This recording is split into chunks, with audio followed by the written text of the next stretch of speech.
Welcome to the Hawks Nest live stream show. My name is Brandon Kane, and we got some breaking news coming at you today. Boy, I'll tell you what, life comes at you fast. And for Russell Wilson today, life is indeed coming at him very fast by some of the news that is breaking down the pike today, as we have come to learn that the Denver Broncos are benching Russell Wilson for the final 2 games of the season, after they came to Russell Wilson's camp reportedly and asked Russell if he would waive his injury guarantees for this upcoming season, meaning that there is a very keynote date for the Denver Broncos inside of the first week of the end of the football season.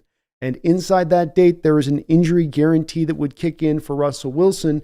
It's been looming. It's been there for a while, just kind of sitting there on the books as sort of this, red letter day where they're going to have to make a big decision, because it's one thing about the money you're already signed up for on Russell that's already sunk cost. It's another thing for the money now you're going to add on top of the pile, if it were, especially if you weren't completely bought into him there in Denver. And we've seen quite a few signs of that throughout this year, that maybe that might not be the case, at least as it concerns Payton and probably with it the front office of the Denver Broncos. But then we got even further confirmation here, not just confirmation, but even further breaking news here in the last couple of hours, coming even more further in on this, as Dianna, I can never say her name, it's hard to pronounce that one. Dianna Russini is reporting that Russell Wilson is expecting to be cut by the Denver Broncos. So this is not nearly them putting him on the bench saying, hey, Russ, why don't we put you on the bench for a year and give you some time to, figure it out through the offseason. We'll get you some better stuff up in front of you. We'll get you some better offensive linemen, maybe some better playmakers on the outside. But, this year it ain't quite, working. So indeed, it does not look to be that. This is going to be a cut, because Russell's camp, they went to him a couple days ago, said, hey, do you want to take this? Will you waive this injury guarantee? Will you maybe restructure some of your contract? And that camp bristled, to say the least. We can only wonder what Mark Rogers' response was when he had that phone call called and said, "Hey, Mark, what do you think about giving up less money?" It's just not really in his track record. We saw that here in Seattle, and so the Broncos are going to extricate him, it would seem, from the situation, get themselves out from having to put themselves on the hook for more money as far as that goes, and it's going to hit this as a shocker for many, because when they look at Russell Wilson's stats here, you'll notice that it's really not that bad. It's really not in a place where you'd think a guy only 2 years removed, having traded for him, and especially understanding how much money that they're going to be on the hook for when they move off of him.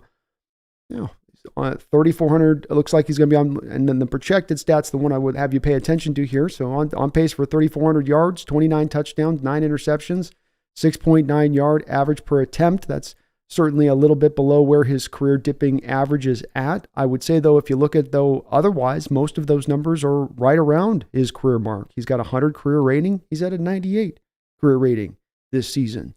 So probably a lot from Russell Wilson's camp. They're saying it's, maybe you're not getting me at my prime level, but you're certainly getting me playing at what, was near to what you thought you were getting when I came in here. So that's probably why you get a little bit of disagreement from his side of it and their outlook of things here. But this is where we, as anybody that's tuned in here to my channel for the last couple of years, and certainly at the end of the time there with Russell Wilson, can attest to, there are some things that go into Russell's game that you have to kind of deal with that go beyond just simply looking at numbers and looking at some of these stats out there like passer rating or, just the pure yardage factor of it. But it is telling that despite the fact he's had what would be somewhat of a rebound year, even a couple weeks ago, people were talking about him as really maybe one of the comeback player of the year candidates to be looked at, outside of a guy like Damar Hamlin, who's probably likely just to receive it. It looks like this is not going to fit with Payton and not what he wanted there, and that Russell and his fit between him are just not on the same point. This is to give you a little bit of an idea of the money hit that we're talking about here. A pre-March 17 release for Russell Wilson would mean $85 million of dead money cap. That's $39 million cash in 2024.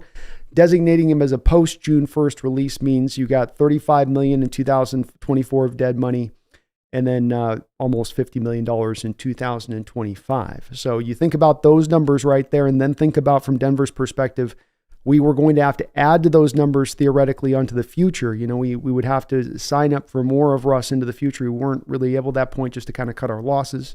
That's where we feel like we need to be at with this. So this is really the big driver of the move. The other thing to understand is why the benching is happening and why Denver's not just, going for it. I think they've got a 1.6% chance of making the playoffs right now as it currently stands. So Payton's looking at that going, okay, we're certainly out of it. The other part of this is the injury guarantee aspect of it, where Russell, if he fails a physical, they're still going to be on the hook for the money. They don't just get out. I mean, it's not even free and clear here, of course, because there's a lot of dead money chopped between those 2 years, as I just showed you. But you've got to have him pass the physical along with this just to get to that point. It's a couple of different parts of that process to get to the end part where you're just able to get out from under Russ if you're Denver and their perspective of things. And so this has happened in recent years past with guys like Derek Carr, Matt Ryan, and the Raiders benching Jimmy Garoppolo, where what they're trying to do is make sure those players don't get injured and then they can't get out from under those deals. They get stuck, right? And that's never where you want to be at in football, especially when you're on a quarterback contract, which, as we all know, is usually pretty pricey, pretty up there in that echelon. So this is why they're making the move. It is completely to signal that we are moving on. We got to go. There's no doubt about that. And what was interesting to me was the reasons why. And I'm going to turn this conversation forward to the Seahawks. I know some may not be understanding fully why this pertains to the Seahawks, because this is an important day in a lot of respects because it finalizes the trade in full. We now get to see what we've gotten in the assets. Certainly the youngsters we've got, we have to see where they go in their career. But you do get more of a firmer understanding and view at this point of even the most that were hesitant to jump on board and saying this is one of the biggest trades in NFL history, one of the more lopsided trades in NFL history. Indeed it is. Indeed it really is. It's not going to maybe surpass the Cowboys. We'll have to see maybe with time. I wouldn't say it maybe gets to that level. The Browns with Deshaun Watson are going to be up in this conversation. And we've got even one with like a Jamal Adams trade, and it's even on our books. So it's not like we're free and clear of this either. But it still remains a trade that is absolutely incredibly lopsided.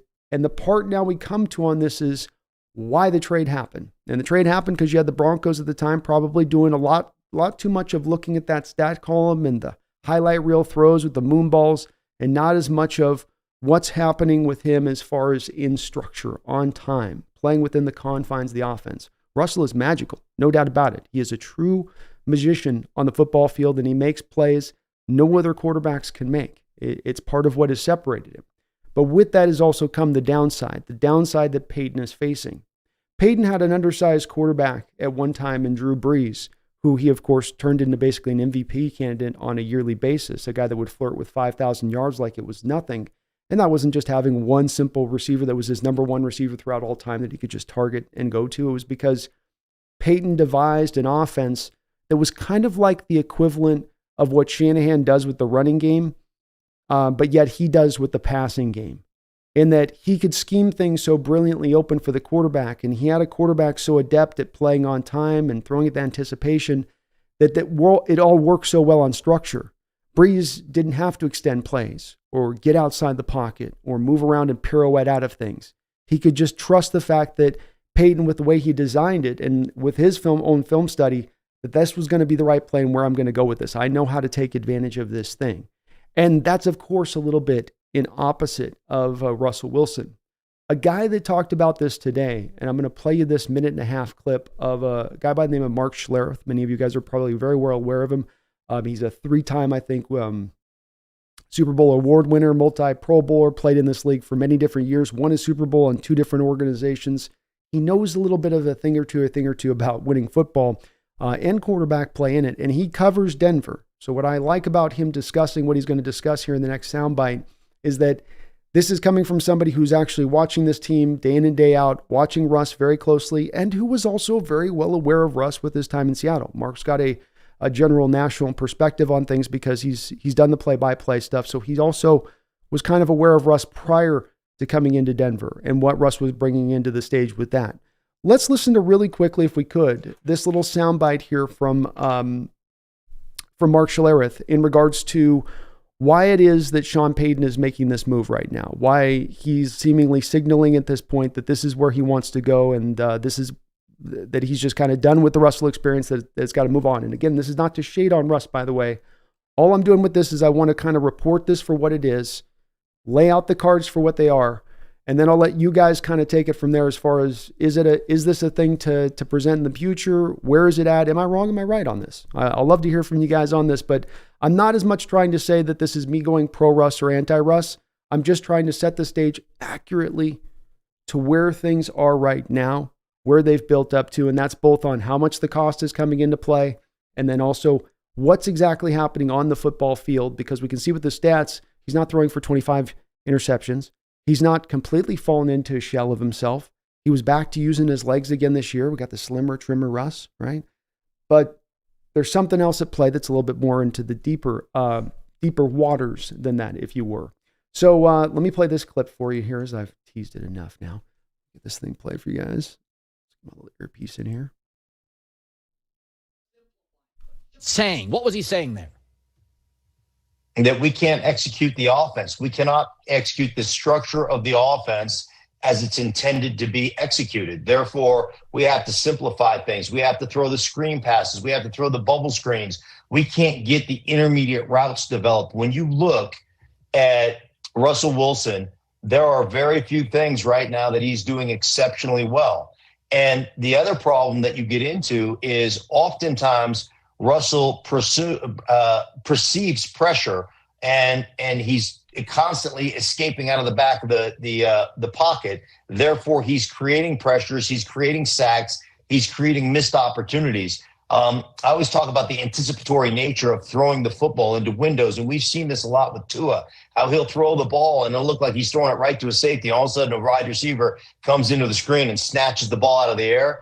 Those are things you don't see in the Denver Broncos offense. You see the design of those things, and you see receivers coming open into those windows, but he doesn't anticipate those windows opening, and he'll just take off and run and try to scramble around and make a play. And so I can see and feel the frustration of Sean Payton, who wants to orchestrate an offense, and a quarterback who can't actually orchestrate the offense that he wants to basically implement. So those are the things that are going on here. And just based on the lack of production and lack of offensive proficiency, I understand why they did it. So Mark had a lot of stuff in there that he buried of just nuggets, in my opinion, across the board. And what stands out to it is that a few years ago, and I'm talking like 3 years ago on this channel, after a couple of the post games of Russ, right around even like the 2020 territory, there was just some of these signs you were seeing of some of the things that are the exact things that Schlereth is talking about. Lack of anticipation on throws, lack of playing within structure, just can't sometimes see, the whole field and what's going on. Some of that's just, of course, a bit of a height restriction. Though, again, when you kind of combo up the height restriction with the unwillingness to do the anticipatory throw, like Schlereth was talking about with Tua, where Tua's got that same height limitation, but he'll let it gun it in there. And it goes back to an old quote of Steve Young when he was asked about this back in his heyday. And they would say to Steve, you're so undersized, Steve, at the quarterback position. How do you see Jerry Rice? You're so pinpoint on where you're putting the ball, it would seem like at times. And he would say, look, we just practiced that so many times. I know exactly at the moment when Jerry's going to be at his spot, and I'm throwing it blind. I'm just throwing it to a spot because I can't see over the top of those treetops in front of me. And that's the case with Russell.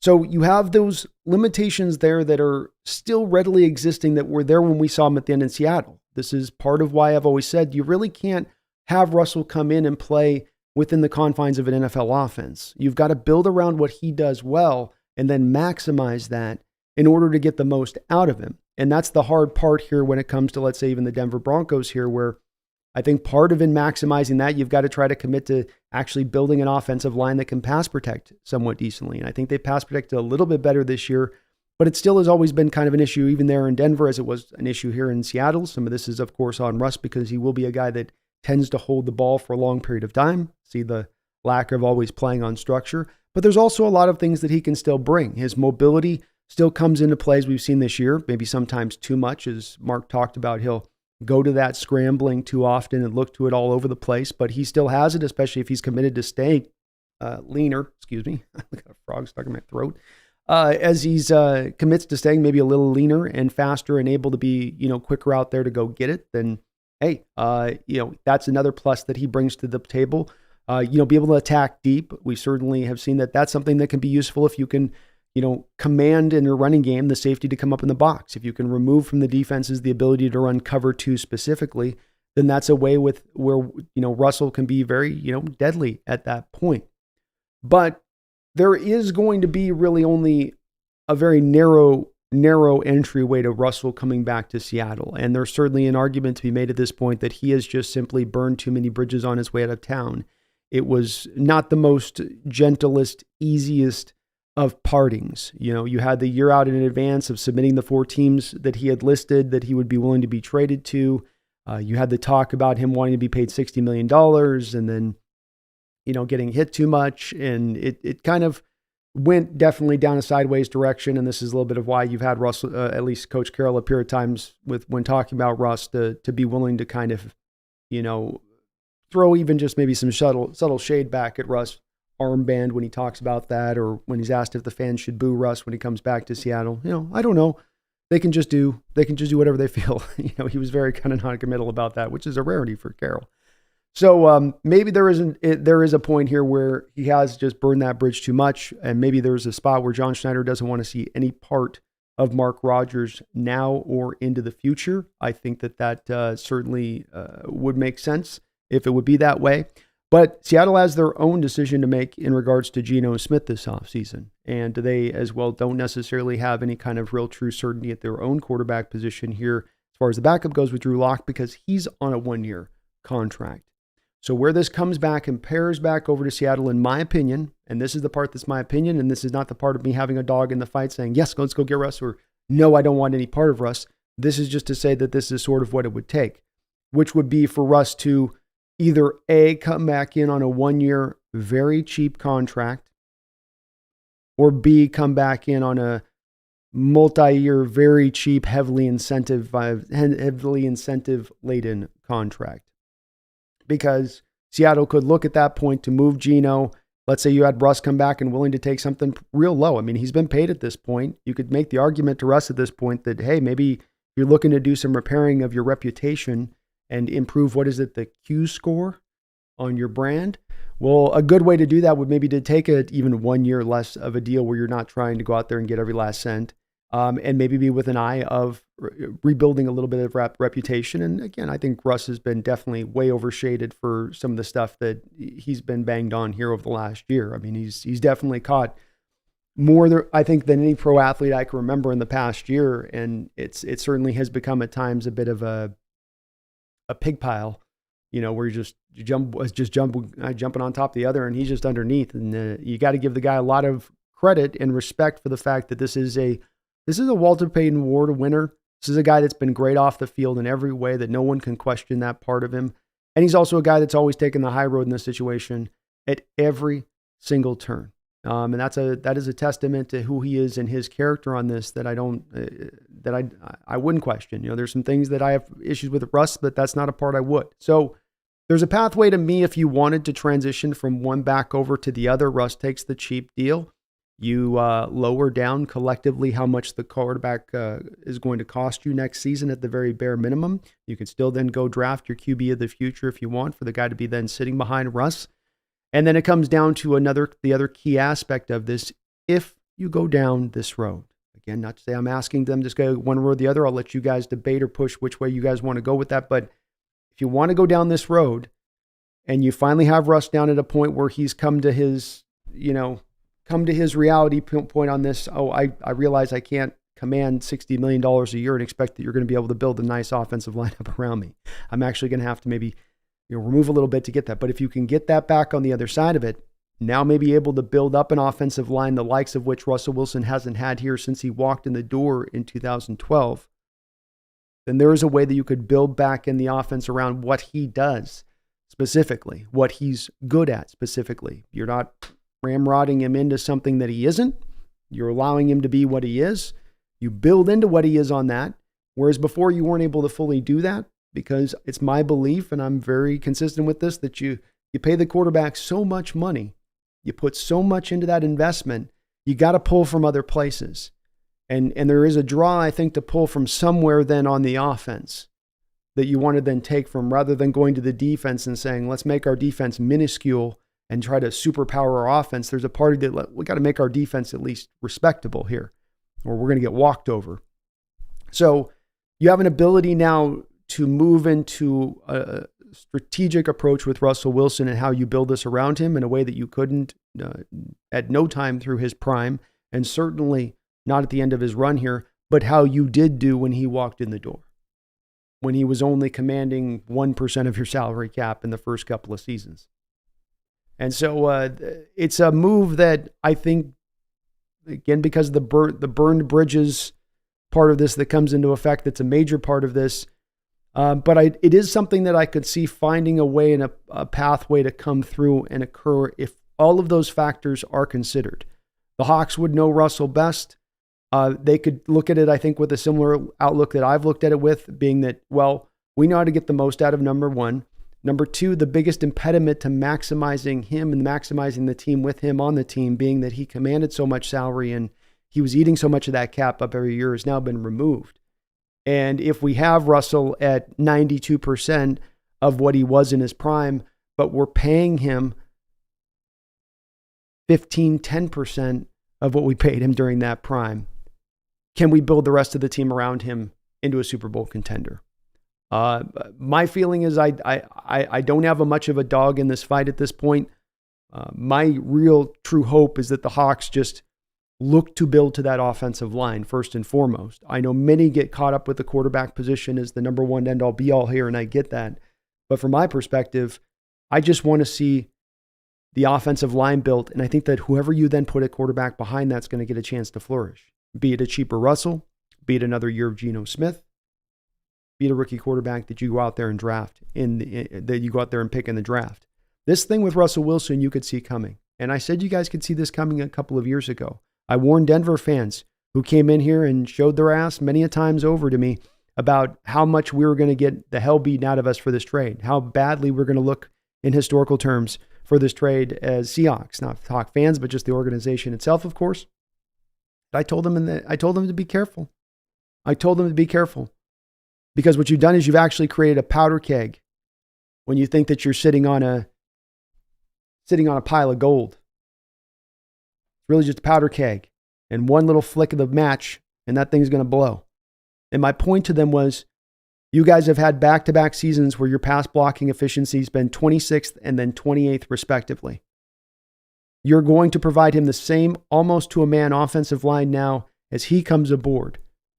He's a guy who holds the ball for a long period of time. He's a guy not as mobile as he once was. And you're going to put him behind this offensive line that can't pass protect particularly well, and that's going to be putting him under an onslaught, and is going to be testing his pocket presence, which is one of the places he struggles in right now, recognizing where the pressure is coming from and how it's arriving. And you're going to remove that. You're going to put him right back into that barrel a little bit. On top of the fact that you're now pairing him with Hackett, and Hackett you brought in as a guy because you thought you were getting Aaron Rodgers. That's part of what really drove that Denver trade, was that they had such, they made such googly eyes over there at Green Bay and Aaron Rodgers that they're like, we'll bring in the coach you want and we'll run your offense and we'll get you. And then Aaron kind of pulled the rug out, or Green Bay pulled the rug out from under them, and they didn't get him at the last second. So that's where they were like, like the kid at the dance gets scorned and then looks over at the other, looking for any other girls on the wall on the other side that might not be dancing already. I'm like, okay, but then you're going to put him into a West Coast offense, which we had learned the previous year with Waldron, and trying to run Waldron's is just that's not a fit to Russ. You got to commit to running kind of your own thing. And maybe that's not the right way to go. Maybe it's more to lean into these modern advances and all of that with the game and where it's at now, and not trying to go into more of the simplified, which that offense would call for. But if you build it the right way, I guess there's a chance for success. Either way, though, there's certainly a point here with Russell Wilson where he's going to have to make some big decisions here at this offseason, where the next choice he makes on where he goes and what he does, could be the determining factor on how much further along his career does go. I would do nothing but root for the guy. I had hoped for us to get the best draft returns that we got from it.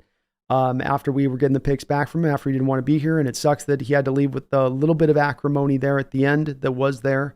But nonetheless, like I said, you got to feel bad for the guy with having the year he's had. It's been one hell of a rough year where everyone's taken sort of their turn to, take their shot on it. And this just sort of keeps continuing. It's well beyond a year now, even now with this one. But certainly you could feel this was coming with Payton, the blow up on the sideline with Russ a couple weeks ago, as coaches in the modern NFL rarely do that. Thinking back on it now, that almost feels sort of theatrical if you think about it a little bit of, well, you could see my frustration with Russ on the sideline. I just, I had reached my point. You could see it. I just couldn't no longer just be quiet. He gets to kind of say it in that fashion a little bit. Let's see what you guys think, though. I'd love to hear your guys' thoughts on this today and where you guys stand on this, potentially bringing back Russ, potentially not bringing back Russ. Please do leave a comment below. I'll be, of course, chopping up with you guys here in the chat. We're going to be doing a quick, it's not going to be a super long show tonight. I swear, I know I said that before, but tonight I got some stuff I want to do. So we'll chop it up here for a bit tonight. I appreciate you guys watching. Please do hit that like button. I want to thank all the new subscribers, too, from it looks like the Jamal Adams video, which is doing tremendously well here over the last about day and a half. So thank you to all the new folks that signed up on that. We are now almost about, I think, 150, 250, something like that away here from 15,000 subscribers. Will be a big spot for this channel. So thank you to everybody for coming aboard and doing that as you guys have on that side of things.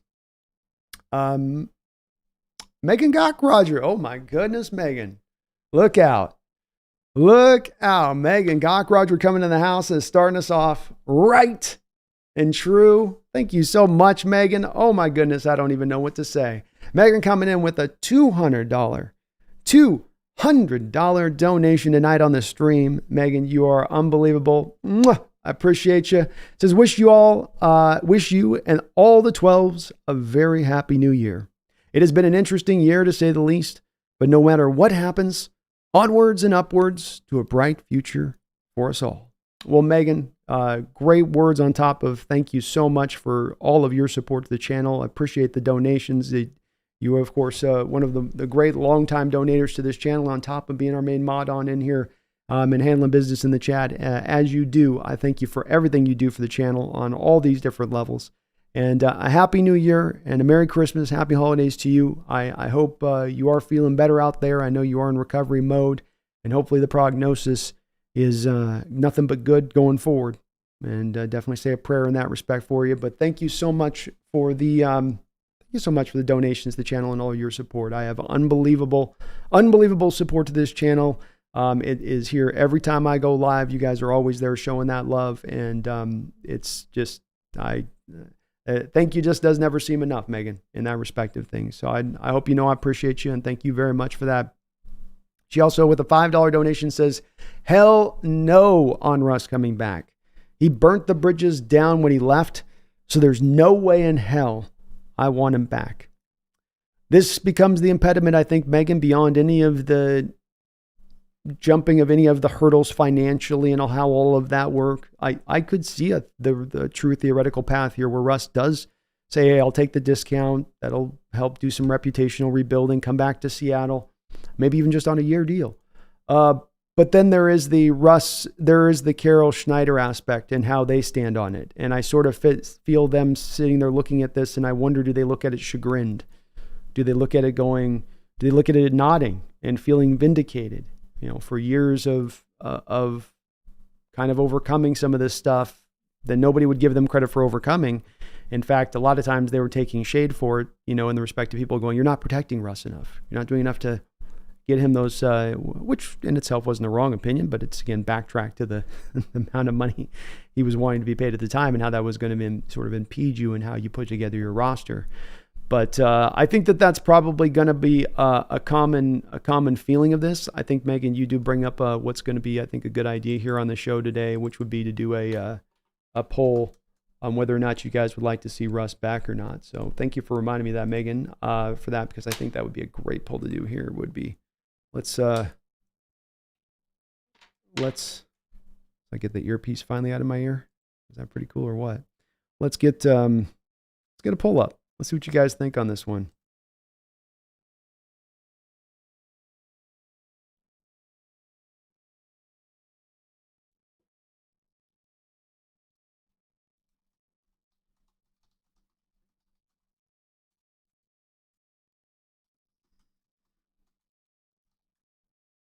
There we go.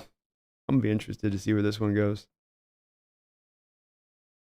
Be very interested. But thank you for the idea there, Megan. And Megan, again, thank you so much for the $200 donation. I really, really appreciate you for everything you do and your guys' support on this channel. Unbelievable. I see so many different channels out there, Megan, that, you know, don't have, that are up at 30, 40,000 that still have to go out there and do a full-time job and have to be out there kind of beating the, you know, streets, and then tired, get them and come home and get just a little bit in. Get to do this nothing but 24/7 on this channel now, and have been able to do it for now a long time. And it's just because of you guys. I mean, that's really specifically it. So appreciate you. Much love out to you. And I do hope you are feeling better out there. Linebacker says, no, God, please, no. And Misfit says, no. Answer is the no. The end. That's a wrap. Goldie Cobb says, will never happen, but good clickbait. Brando says, the Hawks Nest, I was personally ready to move off of Russ when he lost to Colt McCoy and the Giants a few years back. I'll always appreciate Russ's time here, but he can't come back. Yes, Geno is a better quarterback right now. Fair points. Fair points. I'm presenting to my people, and let him take from there. A King says, I'm down for Russell coming back. Would be a hell of a story. We love redemption arcs, don't we? It's nothing like a redemption arc in America. Linebacker, I think Russ coming back would be a plus. However, I don't want that diva nor the contract he would demand after next year. Pete and John Schneider have been building something great. For Russ to swoop in at the last second to take credit would be the worst. Oh, you know, Russ would be like, well, I'm the reason those guys got that draft pick, you know. Linebacker says the prodigal son memes would be fire, though. I'd have some fun with some thumbnails there. You know I would. But I get where folks are coming from on this, and I don't have any pushback for it. I just kind of wanted, as much as anything, to get a general feeling from folks on where they would stand on this. And it is certainly going to be something that is going to be there in consideration when you are sitting on a quarterback situation where you have your own type of decision to make. Geno has played better than Russ, I think, and he's going to make that decision eminently harder for the Hawks to pull because he's not commanding as much money. It's not as much you're on the hook for Geno if you decide to go into the future. But it is an interesting thing, and as far as just in consideration, you know, we like to consider all the angles here at the Hawks Nest. Nick says a lot of deflection in Sean Payton's presser. Yeah, I think this is one of those points where you look at it, and no matter what Sean says here, this is an action speak way louder than words.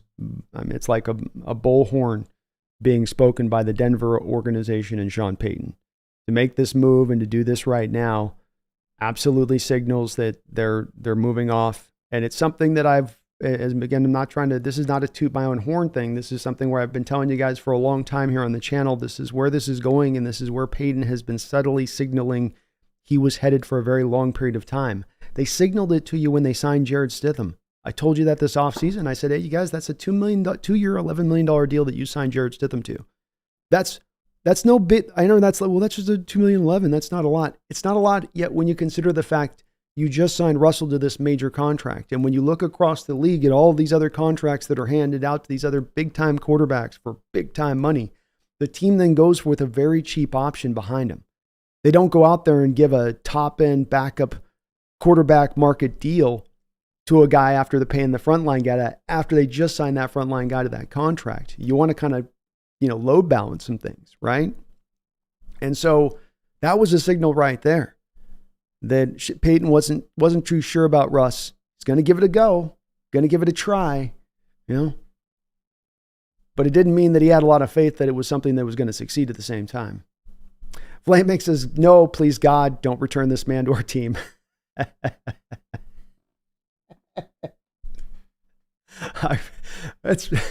I think the poll is going to be pretty straightforward. Tommy says it's the only team that his play style fits well who actually could use a vet quarterback. I'm just saying on that point, right? Exactly, Tommy. You know, I'm just saying that. Oh, Russ Atlanta. Yeah, that makes sense. Makes perfect sense. They could totally go that direction. And Atlanta, with their record this year, has kind of pushed themselves out of contention from being able to be in position to go get one of the top end quarterbacks. So that might be the move that also might be made here. Great point. Wow, that's fantastic.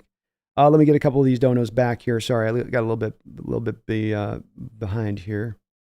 Corey Olson, thank you for the $5 donation. Says, I think Denver is just not a great team. Also, I feel teams have figured him out at this point in his career. Thank you, Corey. I appreciate that $5. And yes, I think that that's a great way of putting it too, where there's a lot of nuance on the different things that come into effect there to, cause this to be what it is. And yeah, first and foremost, Denver's just not a great team. That's at the head of it. They were vastly overrating both themselves internally and probably nationally when Russ went there as to what they really were and how they were, though some of this is, again, Payton causing this, where you move on from Evero this offseason rather than just keeping a good thing going. He had to kind of make the defense his own thing. And it's gone a little bit back. It's gone backwards because of it.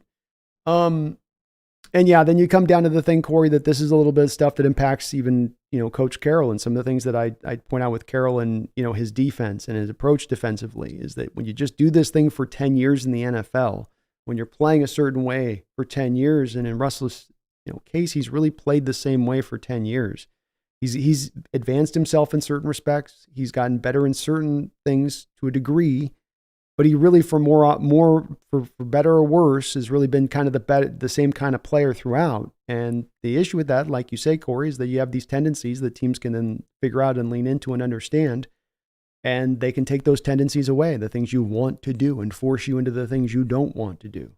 You're either able to answer that or not. You're able to hit that curveball, or you end up going back to the minors because you can't hit the curveball, and that's a little bit, I think, of what's at play here, in that case, Corey. Yeah, well said on your part. And thank you for the donation. Nicholas Newton with the $2 donation says, in all caps lock, says, absolutely not, Brandon. Not welcome here ever, ever, ever. You guys are pretty unison on this one, Nicholas. I'm surprised to hear, kind of. It's cool. I'm with it. I'm with it. I sometimes just want to take your guys' pulse out here and see where everybody's at exactly on where their standing is on certain stuff. So I was just I was pulse checking a little bit today. So I'm feeling the passionate answers, and it's coming through. Megan with another $2 donation says, I wonder what Brandon Perna thinks. What did he have on his? Oh, I watched a little bit of his video. He's pretty happy to, I think, go on with it. I think, they've seen in Denver there for a year and a half a lot of the stuff we'd seen with Seattle, and where it's the good and the bad, but the bad just gets you sometimes a little bit more dissuaded than the good. What do you say? It was an error. And I think his thumbnail title, Megan, was "End of an Error" rather than "End of an Era." So he did "End of an ERROR," "End of an Error." It's kind of a clever little thumbnail, but yeah. The one thing I did notice, Megan, is I did notice to your question on this, Perna apologized officially to Seattle fans, acknowledging that we indeed did try to warn them. So Denver's officially let us off the hook on this one, understanding that their hubris and ego didn't allow them to hear the warnings from the 12s. We were just trying to keep those Midwesterners from feeling the tidal wave, and they didn't want to hear it. Not for sale. Thank you for the $5 donation. He says, Russ deserves everything coming to him, in my opinion. He forced his way out of Seattle, thinking the grass was greener. God bless Pete and John. Yeah, God bless Pete and John. And I don't have any pushback on this from this standpoint of things. If we're in that stance of it, and I do, in a lot of ways, have a lot of sympathy for that. I don't know if the reports are true about him absolutely maybe even calling for jobs, and if he just went total scorched earth on his way out of town. The boy style of scorched earth. But indeed, that's a big part of, I think, of what'll hold people back from having him back here, is just that he definitely at the end kind of did a lot of, it wasn't that he just got crazy with it, but it was enough, and it was stuff that was very pointed as far as what they were choosing to do, that was very calculated, and it I think came off that way to a lot of 12s and has definitely soured him on a lot of 12s. And I do understand that. It's, I can completely get that. But it does sound like not for sale. You and most of, I've yet to read one person in the chat so far saying that they're open to it. So holy moly, he is. Yeah, it's definitely the waxy wings have been burned by the sun. You guys know what I'm talking about? Just a little bit too high on that one, Washington FistQuest, thank you for celebrating 26 months as a member of the channel. Over 2 years, my man. Let's go. Thank you for that long membership. Appreciate you. It says, awesome. It says, awesome. Your glitch video blew up. Masterful. Thank you, Washington FistQuest. Yeah, I wasn't sure on that one. You try to not dip your toes into the negative waters as much as you can because you can get quite a volcanic reaction. But people seem to be liking the glitch video, man. We went over almost 26,000 views and we're just barely crossed over 24 hours. So that's, for me, that's like, oof. That's about as good as it gets on that side of it for me. So thank you to everybody that watched and checked out on that video too. That thing's been doing awesome. Awesome. Jordan, thank you for the $10 donation. Says, I wouldn't mind him coming back. But I'm not one of those fans that made it personal over a business decision that owners and GMs make all the time. But I would rather have Geno.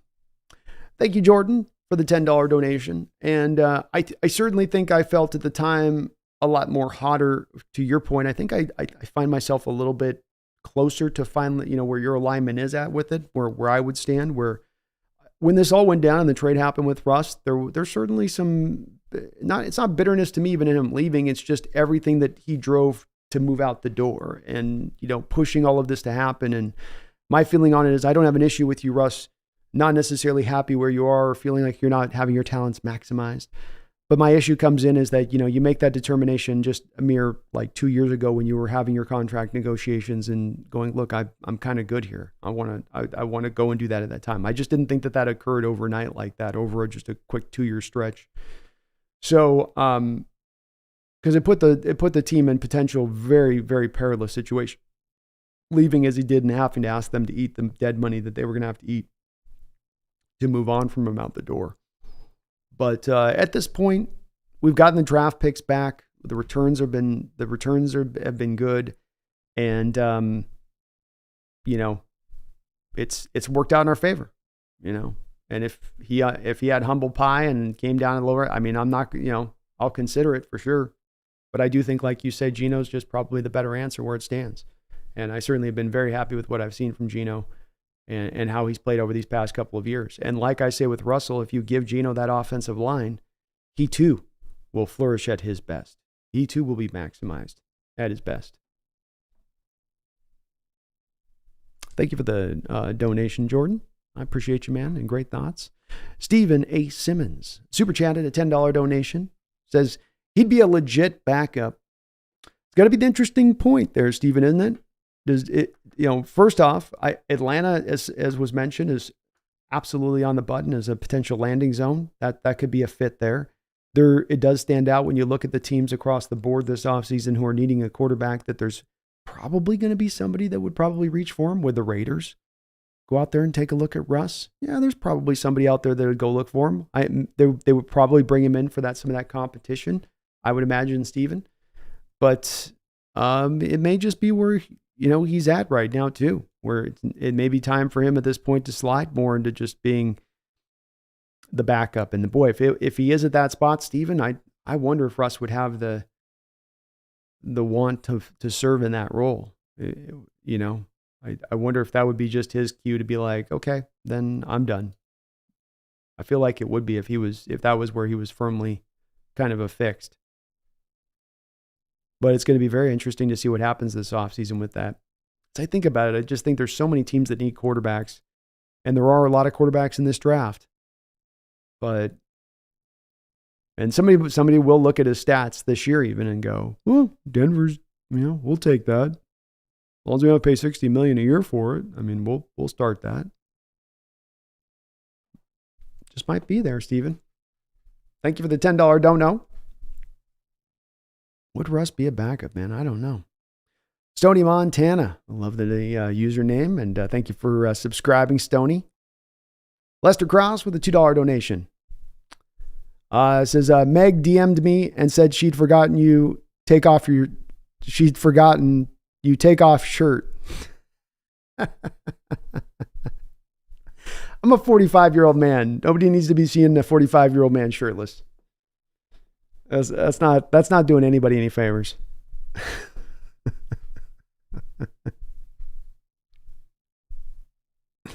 Oh, she had forgotten to tell you to take off your shirt.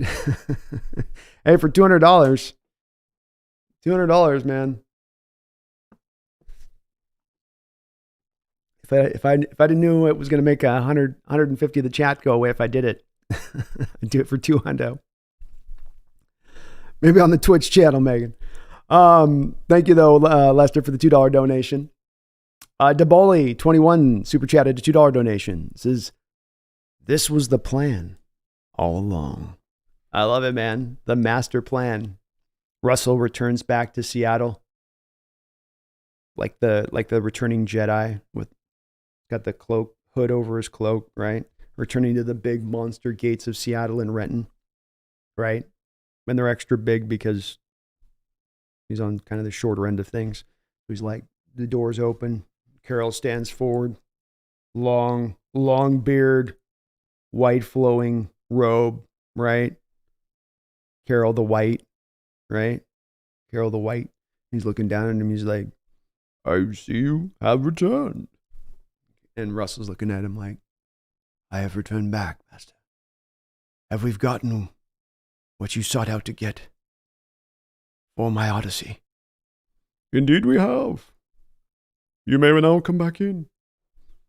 Something like that, something like that.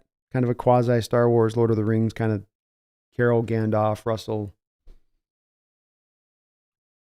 Kind of part Hobbit, part Scoop, Luke Skywalker. Big hairy feet. Taker610, thank you for the $2 donation. Says, so the bucking Bronco threw Ross off, huh? I tried to warn this as well 2 years ago of Russ. Because, Taker, to your point, he said, let's ride. Let's ride. And I said, Russ, I said, you do understand. A Bronco is an untamed horse. It's not the horse you ride. It's the horse that you let somebody break. And then you eventually ride it. Right? You don't just ride the horse. You let him break the horse, then you ride it. But that's the problem. And as he was doing the hold my beer move, right? Looking at his friends like, hey, watch me. I'm going to get on this wild horse. Check me out. Get a shot. Get a pick. Get a pick. Get a pick. Get a pick. Come on, buddy. I want to look cool. Bye-bye, Russ. But you don't want to ride Broncos, ladies and gentlemen. Somebody ever tells you, yeah, we got you a horse today to ride. Do you? Yes, we do. We're going to put you on this horse. It's a Bronco. You don't want that one. You don't want that one. Thank you, though, Taker. Jose Garcia, thank you for the $2 donation. Says, he will look good as a Commander or Panther. Laugh my ass off. That may be that backup role that Steven was intimating about there a little bit. Being that he goes to back up Bryce Young, thinking, well, I can overtake Bryce. Atlanta, Raiders. Those would be probably my top two right off the cuff potential destinations. Maybe Washington, whatever the hell they're going to choose to be named at some point. I'm just going back to the to be determines. That's what I was when they were the football team. I'm going back to that. Commanders is just as good, and I hear they're going to change the name again. So it's TBDs from here on forward. You should be TBD'd. But Commanders are a possibility, Jose. I could see it, man. I could see it for sure. I don't know. There's also the rumor, Jose, that, Belichick might be either going there or I don't know. There's a little, that one's going all over the place, that rumor. But Russ and Belichick. Can you imagine that? Russ and Belichick in Washington. Talk about like those colors don't match. Yeah. Those pants do not go with that suit. I'm saying. Steven, thank you for the $2 donation. Says, love the channel, man. Next team for Russ. So I'll give you, thank you, Steven, for the donation. Let's give the top 5 teams, in my opinion, for Russ. I'm going to give you the no BS, bottom line, me not taking a little mamby-pamby stance here on where I sit with, Russ and all that. Let me give you the top 5 team for Russell Wilson services this offseason. At number 1, we'll go Atlanta Falcons. Heavy rushing attack, 50-50 pass to run rate. Great offensive line there for Russ. Good location for him to be instilled at. Boom. I think they're number 1 right off the riff. Easy peasy, no doubt about that. Number 2, I'm going to go with the Raiders. Would Sierra like to have a little Vegas run and do a little bit of her own little show there? Maybe get paid to herself on that through like those kind of Vegas shows where those older pop stars can kind of get into? Maybe so. Raiders are, to me, potentially one that's in play. So let's go with them as my number 2 Russ destination. My number 3 destination is going to be a familiar one. You Seattle Seahawks. I think the Hawks are potentially in play here. Some of this is I don't know how badly the bridges are burned in the background. They may be still lit. They may be still be aflamed. They may still be having gasoline dumped on them by John Schneider and Coach Carroll. We don't know. But I'm going to say for now, I'm putting them in the dance territory on that. They're dancing in that territory. So we'll stick the Seahawks at number 3. My number 4 team would be Minnesota Vikings. Kirk Cousins happens to leave this offseason and they want to try to pay cheaper. Or no, 4th is going to be Commanders. Sorry. And then I'll go with the 5th as the Minnesota Vikings. That feels to me like maybe Cleveland instead of Minnesota. But the thing with Cleveland is they're stuck on that Deshaun Watson contract. They don't have the out that Denver does because of the fact that it's a fully guaranteed deal. So I don't think that the Browns will be in play. But those will be my top 5, Steven. Top 5 right there in Atlanta. Boy, whoever mentioned that one at the rip on that one, Tommy or whoever above, that's right on. That's putting the dart right in the red zone. Nicholas Newton, thank you for the $5 donation. Come on, Brandon. You're not surprised to hear it from me laughing out loud. No, not at all. And I don't dissuade it either. For the folks that are anti this, this is where I come back. I get the perspective here on this one. We all went through that process. We all went over that bumpy road and those 90-degree turns with cliffs falling off on either side of us. Was that Highway 1 out there in California you drive? The Death Highway? That's what it felt like there at the end with Russ a little bit. But I do get it too, Nicholas, and I would not besmirch it. It is in a place that's just coming from pure emotionality that's not based in some real tangible reasons to feel not only frustrated, but also to be in the state of just, I'm done with that experience. I want to go to something else, He's firing a gun outside.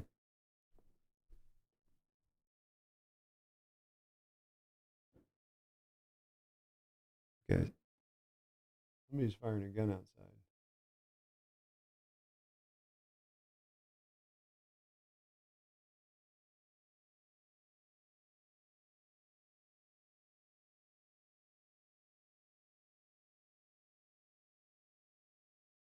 Okay.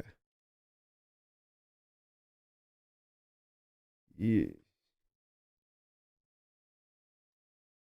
Those were close gunshots.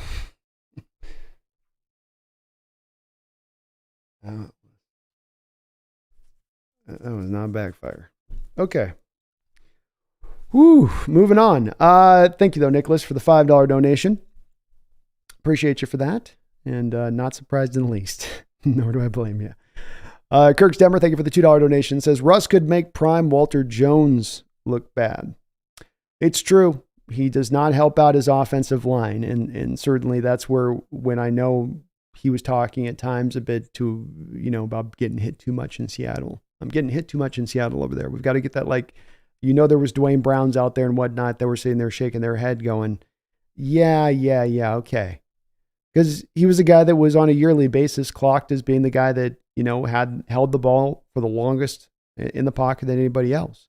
I think some of that was a little bit, of course, to a degree of Coach Carroll and his saying, hey, I want you to see it open. I don't want you to always throw it open or anticipate it open, because Coach Carroll's adverse, of course, to turnovers. And that's one way that you avoid turnovers, is not leaning into those anticipatory throws, because there's sometimes you're going to anticipate the guy's going to be in the spot and he's not there.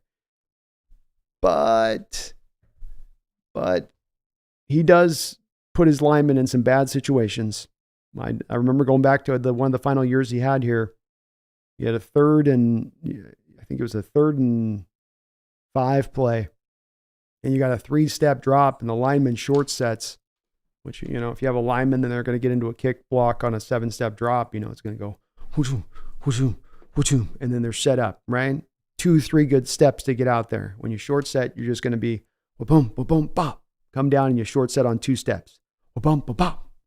Short steps, right? Because what you want to do as a lineman there is you want to get into the defensive lineman as quickly as you can, because it's going to be a quick pass, a real fast firing throw by Russell on what's you're anticipating as a lineman, a 3-step drop.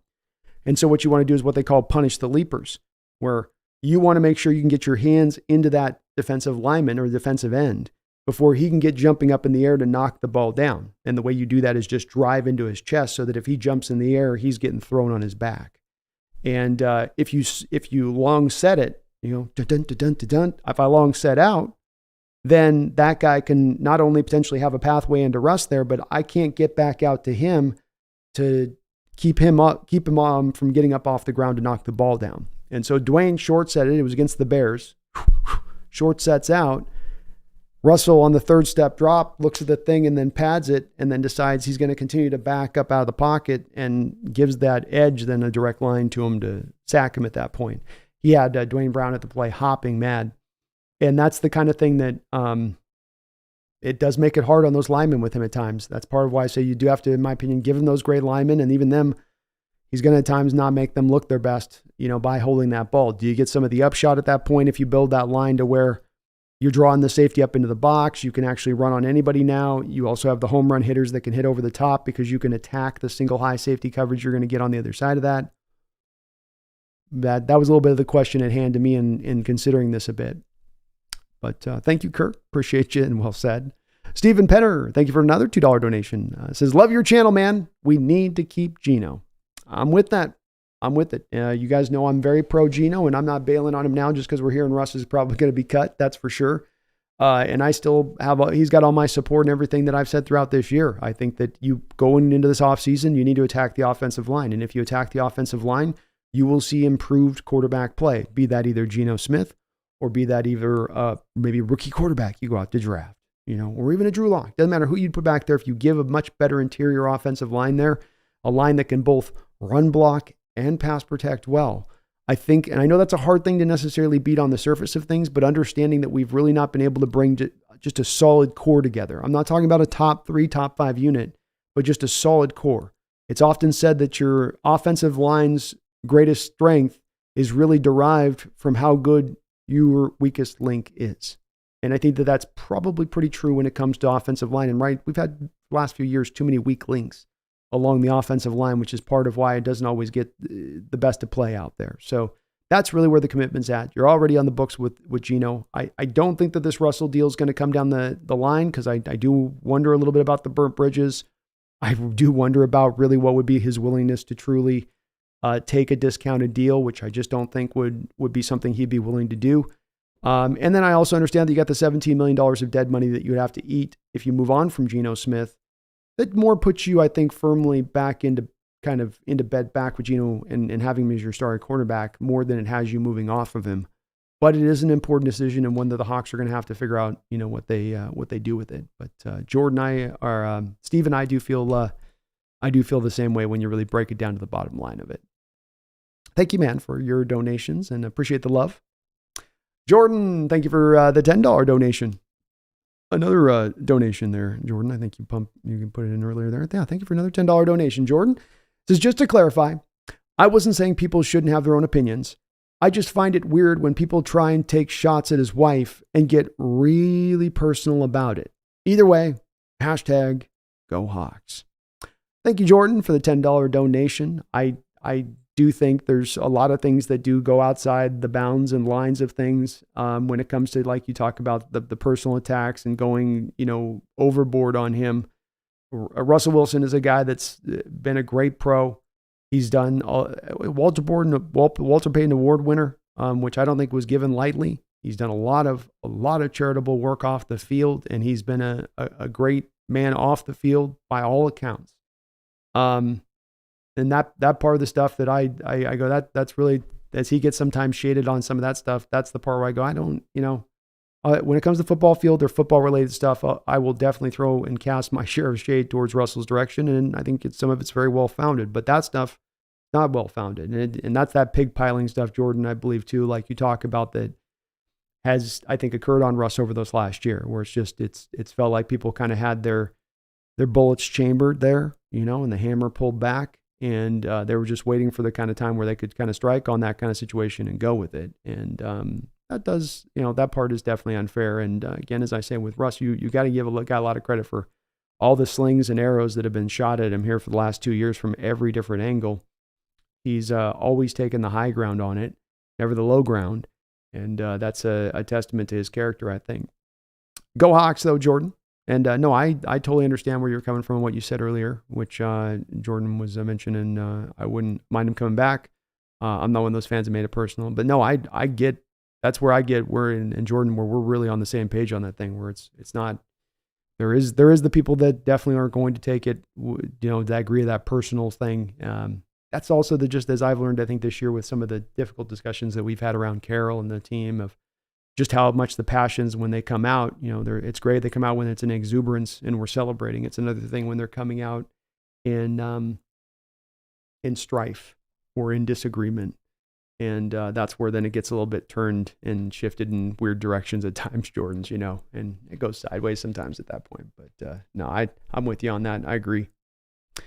Nicholas Newton with another $10 donation. Nicholas, thank you for the triple dono tonight. Says, best part is I am in Colorado visiting my daughter right now. This is wonderful news. My daughter says he's not welcome back in Seattle while she's wearing her new Hawks hat. You even got your daughter out on it, huh, Nicholas? Oh my goodness. She is her father's daughter. You know what I mean? Situation went bad there quick, didn't it? I mean, Denver, Sean Payton said, not even a full year into Russ's experience here.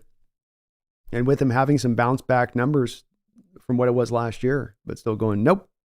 Just absolutely just nope. They did try to get cute with him by asking him to waive the injury guarantees. I'm sure Rodgers laughed his butt off about that one. But I can only wonder what the conversation's like in Colorado right now, Nicholas. It did seem like Perna on his channel was just kind of resigned to this is where this was going, so okay.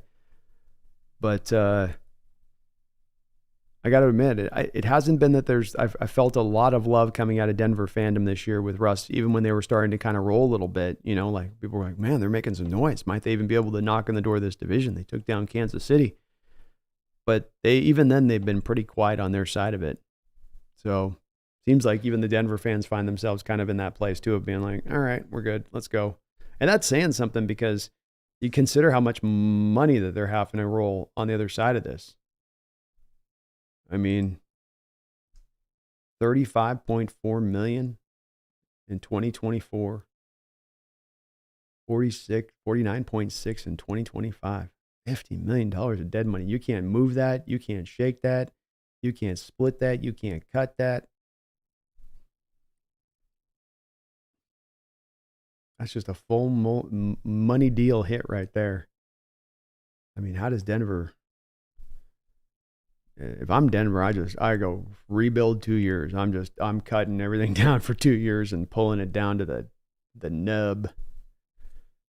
What are you going to do with that much dead money? That's your just beginning dead money point in 2025. That's just where it starts, dead money. That's not with any other players. You got dead money on the books. You could end up with $70, $80 million of dead money on your books that year.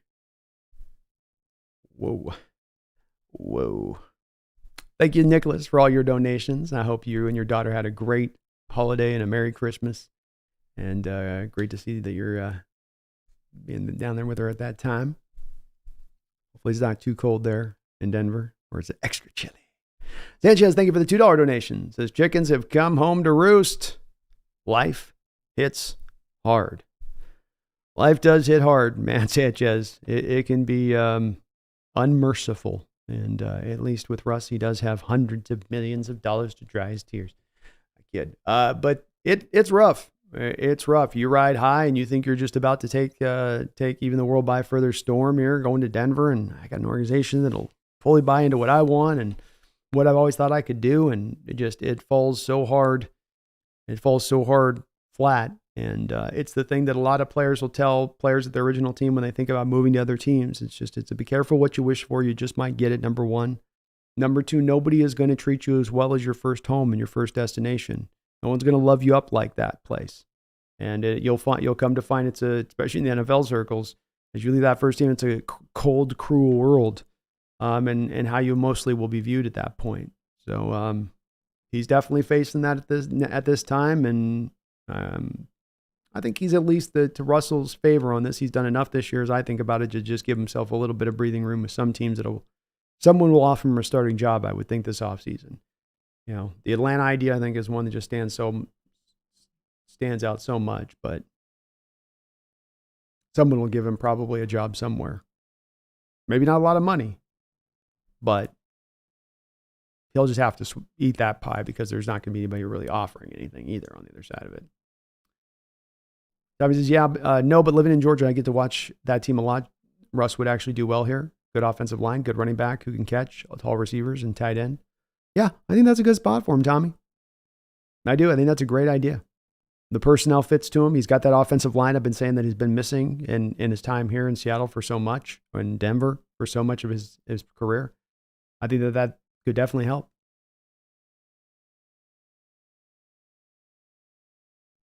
Megan says, after what happened, I do not ever want Russ back in the Pacific Northwest. I just don't. I get it. Careful what you wish for, Megan. We're thinking of like mind. Exactly.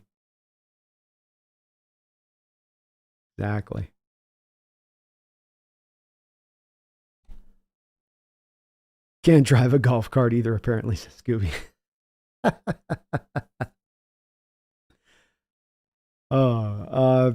Card Craze, thank you for reminding me. Do me a favor, folks. If you like what you're listening to today, please hit that like button for me. Helps the channel out, helps me grow, helps me show up on the old algorithms. Definitely appreciate it. Roland Connor was here. I married him today. I think she would have. Addis says, by the way, Russ got no MVP votes ever, while Geno Smith indeed received some MVP votes last year. Wow. I didn't know that Geno Smith actually got some MVP votes last year. Crazy. It's good for Geno, nonetheless. But yeah, Russ never got any MVP votes, and still probably at this point is going to have work to do to get himself into the Hall of Fame, if we're talking honestly at this point. Hodge Music says Sean Payton's just a hater.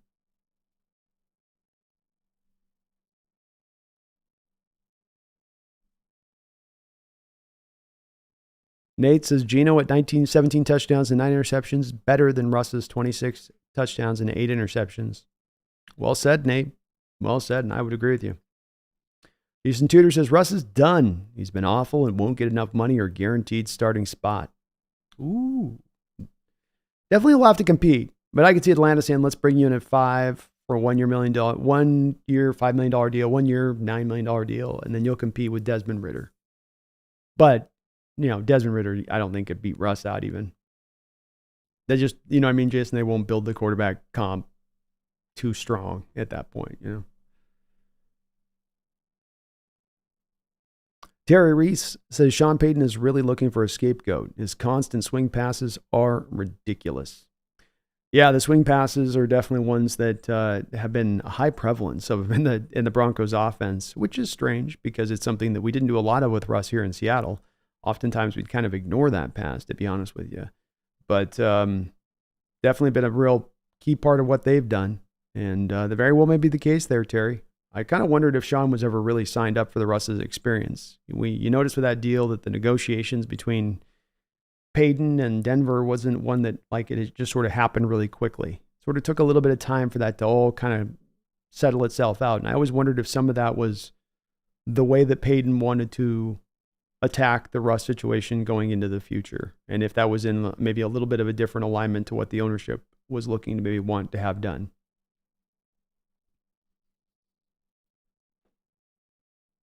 Addicted Hawk says, Brandon, Washington not ready for primetime players. Washington not ready for primetime players? Maybe not. Satan says, let's all just hope he don't land on a team with an elite defense and an elite running game. Only way Russ will ever succeed in the NFL again. I don't think you're potentially wrong there, man. And that's where you come back to Atlanta. You go to Atlanta, they've already got the offensive line in place. They've got the skill position players that would fit to what Russ can do. Then you just, if you're Atlanta, go into this offseason and say, hey, we're going to build up our defense, continue to build up on it, where we kind of started even this offseason to get it going. We've got some guys to work with on this D. Let's keep investing into that. You might be able to provide him that kind of soft landing spot. Not for sale. People riding for Russ were never Seahawks fans. Yeah, I think it's a thing I ran into that was the real contentious point of the conversation. I think you were there for a lot of that not for sale back a couple of years ago. Is I got into my fair share of battles with folks in my chat about Russ because I would try to bring up things that were valid, have been proven to be valid in retrospect because it's things that have carried over to the Denver time and his playing there.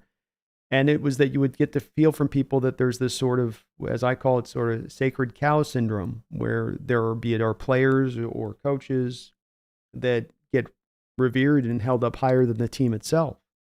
And my only point always to that is I don't have a problem with people celebrating it that way, but at the end of the day, many of us are fans of the team first more than we are to just a player. We celebrate the players and we revere the players, but it's the team that you're driven to. That's what you want to see succeed. That's what you most care about beyond anything else. And there is a pecking order to that, to your point on that, not for sale.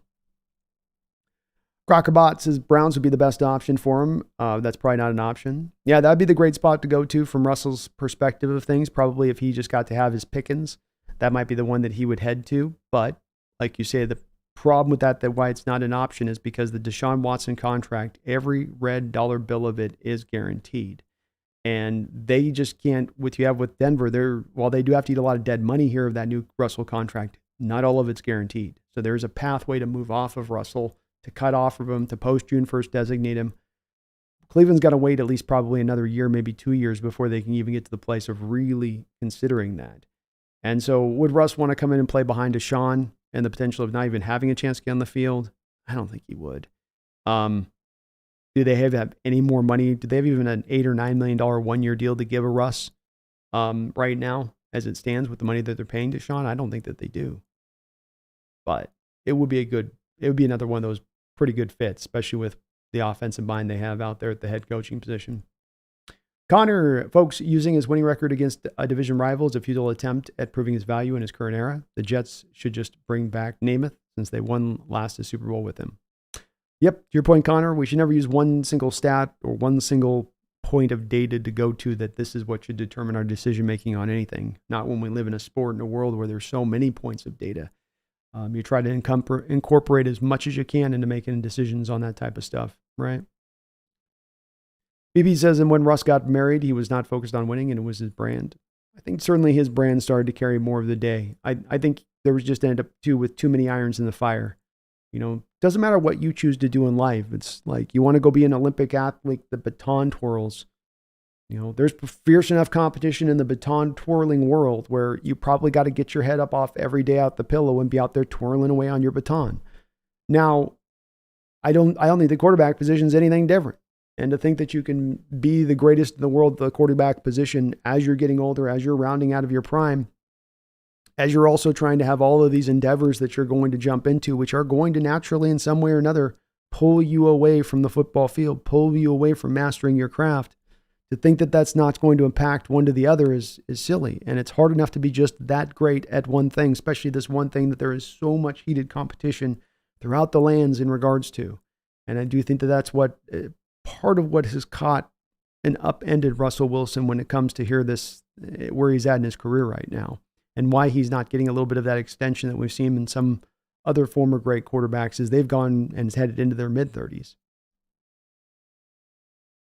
Roland says, Florio says Vegas, Titans, Redskins, Steelers, Vikings, Patriots.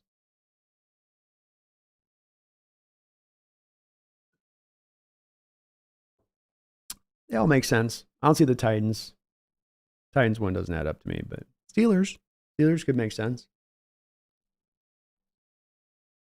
501st says Sean Payton's had enough of Russ cooking cereal wieners. Nate says Russ can always change his attitude and make it right for Hawks fans and maybe apologize. Yeah, I'm open to this, Nate. I don't know that all Hawk fans are open to it. There's definitely, I could even feel in the chat terms here, there's a bit of bitterness there a little bit. So I don't know if everyone feels this way, but for the right situation in the right order, it's business. It's business. It's not personal. It's business. It's never personal. Never personal. Randall McDaniel with a $5 donation. I appreciate you for that, Randall. He says, remember that emergency Hawks Nest broadcast the day Russell Wilson got traded was an odd day. Never could have predicted this outcome. Well, thank you for the $5 donation, Randall. And yeah, I do remember us doing the emergency stream. Russell's been traded. We all were a little bit certainly sideswiped on it because, of course, Carroll had said 2 weeks prior at the Combine that Russell wasn't in trade negotiations. Now you understand why he had to say that, because you're not going to broadcast the fact you do. The first time you do that, you start to take away the value in the trade negotiations. So it wasn't like he was lying to us. It's what you do. But I don't know that I would have saw it coming to this outcome this quickly. You would have thought Denver would have, with all they invested into the situation, given maybe a little more time than less than 2 years to really decide if it worked or not, and maybe there's a lot more into the background of this of why they're arriving at this conclusion so quickly. Having a new coach brought in certainly impacts it too, but along with new ownership. But yeah, it's definitely a little bit strange that it's drifted this spot this quickly. I could have seen it getting here in a 3-year period where they go, okay, it's just not happening. But this quick, not this fast. This is definitely, whoa, whoa. Kind of strange. Thank you, Randall. Randall with another couple $2 donations. Thank you for that, Randall, too. Says this, Russ staying away from Atlanta. It's where future lives. Oh, ooh, Randall with another little nice tidbit there. Yeah, I think that might impact that a little bit too, right, Randall? Maybe he does not want to be around where nobody wants baby mama drama. Nobody wants baby daddy. No, not baby mama. Nobody wants baby daddy drama. Wife, baby daddy drama. Is that the way to say it, right? That's the way to say it, right? Nobody wants that. So that would be kind of hilarious, Randall, if everything lined up for him to go to Atlanta. It's like the perfect spot for what he needs, skill set, everything. They want him there. It's just like, he's like, but future. Oh, Lordy. Randall with another $2 donation. Thank you for that, Randall. It says, Steelers a fit for Russell Wilson. If Pickett is not the answer. I think that's another team that could definitely line up. Good defense. Build up the offense a little bit more, offensive line a little more this offseason. Pickens out there, on Washington. A couple running backs that are interesting. That's another spot that definitely could be a potential fit there for Russ. A defensive-minded coach in Tomlin that doesn't need to have him be some superhero on the offensive side of the ball. Kind of do just enough. I like the Steelers as a landing spot as well. Yeah, I like that, Randall. Thank you, man, for all your donations. Remember the time I would definitely want to be a fly on the wall for Belichick and Russ coach quarterback team up. Yeah, that'd be wild. Are you sure you're going to stop throwing this ball? Why are you throwing this? Why didn't you see it? Why didn't you see it, damn it? I don't understand this. What are you doing? I just saw it deep, so I was going to throw it deep. You don't throw it deep. I told you that in board. What are you doing? How many effing times I got to effing tell you? God damn it. Jesus. Just get it done. Jesus. Belichick would be done. Belichick will be done quick on that one. D-Nugget says Russ can come home to a loving bosom of Grandpa Pete for a cry, but that's it. You had your chance. Your ego blew it. You had your chance, and you'll blow it. News and analysis with Arturo. Rolling. Oh, sorry.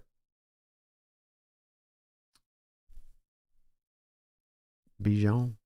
Tan May, for me, team success is paramount. If he can actually help us win better than any of our current or future quarterback options at the time, then I'm okay with a return. If not, then obviously no. Simple as that. I love it. It's a very simple outlook on it, but it's a very, I think, keen one at the same time, Tan May, and one that I probably also share. You look at all of the options, you put it in consideration. If it makes sense as a bottom line, then it makes sense. But what does that proverbial outlook look like? What does the deal really look like to make that determination? Dig Docs, Brandon, please don't utter Seahawks on this topic, please. Utter Seahawks on this topic. Herbicide, Russ loves Jesus, bugs the shit out. Terry's Russ constant running around the pocket is a nightmare for any O-line. He will make any O-line look bad. Not wrong. Bible verse, Russ was setting us up for failure. We don't need him back. I feel I hear you guys. I'm just presenting. That's it. I hear you clear. Doc Valkyrie, Russell Wilson going to the Seahawks. Don't put that evil on me, Ricky Bobby.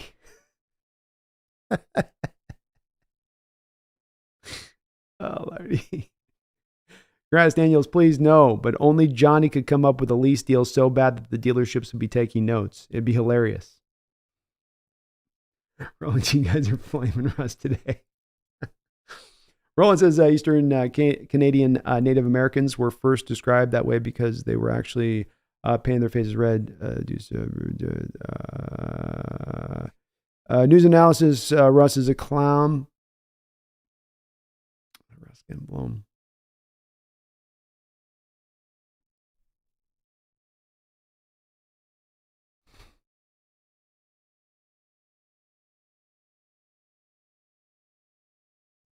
Victor Garcia, Russ is used to extending plays, escaping the pocket. He's not a pocket passer. If you look at his highlights, all his plays are outside the pocket. Agreed, Victor. And that's, I think, who he is and what he is. And that's where you can, I think, find some success in it. But then you need to build the offense around that's what you're trying to do. I think in Payton's case, what he thought of and what he talked about was we're going to get the Russ greatest hits, and we're going to pull from that greatest hits things he does well, and then we're going to build that into the playbook that I'm bringing. And the problem there to me is that that's a little bit of the fool's errand of this is what you need to do is look at what he does good, what he does well, and then build around that fully. Not try to then take that and force that into something else that's not going to then work with. And that's, I think, why Payton's at the place of kind of getting at his wit's end with it is he's saying, well, you're not getting any of my stuff working. My stuff's not cooking with this. And that's where it's like, no, build it from the ground up around Russ. Herbicide, the Hawks Nest you're getting shot at. Somebody fired about 7 shots very close outside my window. So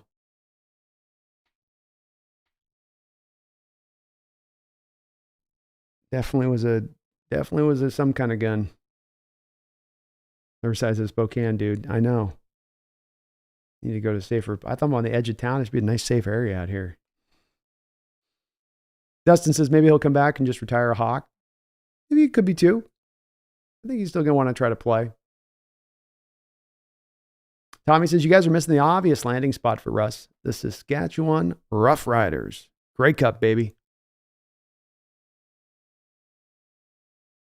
The Hawks. Russ sent one of his posse to Brandon's neighborhood. Shut him down. Acrothor says, bring him back as a starter, but only against the Niners. There we go. He's got their number. Hell, he even beat him last year with the Broncos. D-Nugget says, Mr. Unlimited. Unlimited. BB, and looking back on Russ's playoff runs, they were subpar performances. I think he's just had some issues at the end there with the consistency throughout a course of a full game. He could kind of turn it on at the end. Some of the playoff run performances, I'll say to give Russ some credit on that, though, were, for instance, the Cowboys game, where you waited into the fourth quarter to truly take the reins off Russ and let him try to drive that victory home. And then you had the Green Bay game on the road a couple of years ago where you waited through the first half to do that same thing. You determined after halftime you were going to let him go and actually, try to take the team someplace there with that one. But the first half you played it very conservatively against Green Bay, rather than leaning into letting Russ kind of roll that one at that point. LWA Gaming says, sounds like just another day in Tacoma at the Hawks Nest. I'm out on the east side. We're supposed to be safer out here. We're not supposed to have this kind of stuff happen out here. Joshua says maybe Daryl Bevel was a genius. Maybe just might have been.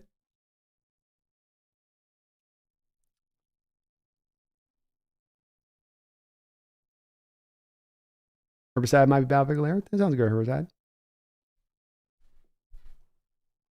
The power cuts is keep him away from here, bro. I'm about to announce the results. That we'll do the poll announce. We got 400 votes in the poll. So we're going to get a pretty clear view of where the 12s are with this one, I think. Bellman says when Gino wins a Super Bowl, then we can put him in the same convo as Russ. Radu says Gino's better to you because you have something personal about Russ. Gino's way worse statistically, so suck it up. I don't know if that's for me or not. I think you're talking to somebody else in the chat there. Connor says Russ isn't coming back to the Hawks. I'll always love him and hold a place in my sports heart for him. But wake up my fellow 12s who want him back. Here, Connor. I think the poll is going to be pretty close to probably, if I'm guessing, I see where it is at here. Take a peek at his current point. But I'd guess on the surface of this, based on the responses I'm seeing in the chat, that it's probably a 80-20 situation, and how it stands right now. Let's take a look here. So 74% say no, 26% say yes right now, and that's with 412 votes in the book. So I think people are pretty much in that spot, Connor. It's pretty much a minority, I think, that would want back at this point. Kevin says about to see him on Dancing with the Stars. Kevin says Bronco edition, him and Team Tebow and Manning. Hey, you get a lot of people watching that show, I bet, though. A lot of watching. Terry Reese says the bridge was more than burnt. It was blown to bits. You might have taken the TNT to it, Terry. You're right.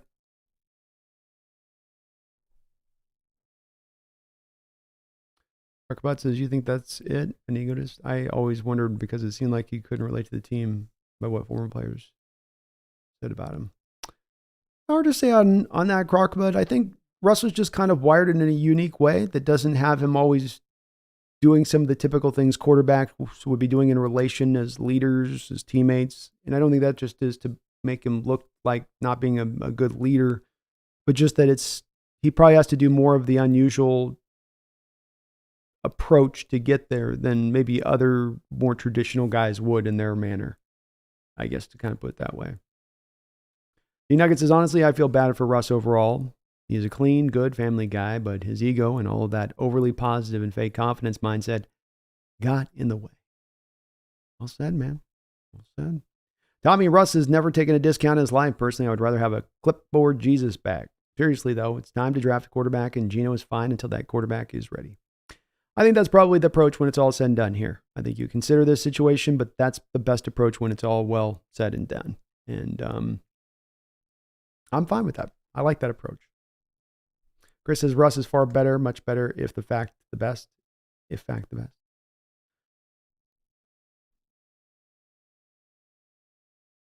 Holy hand grenades says this Christmas just keeps giving us Hawk fans.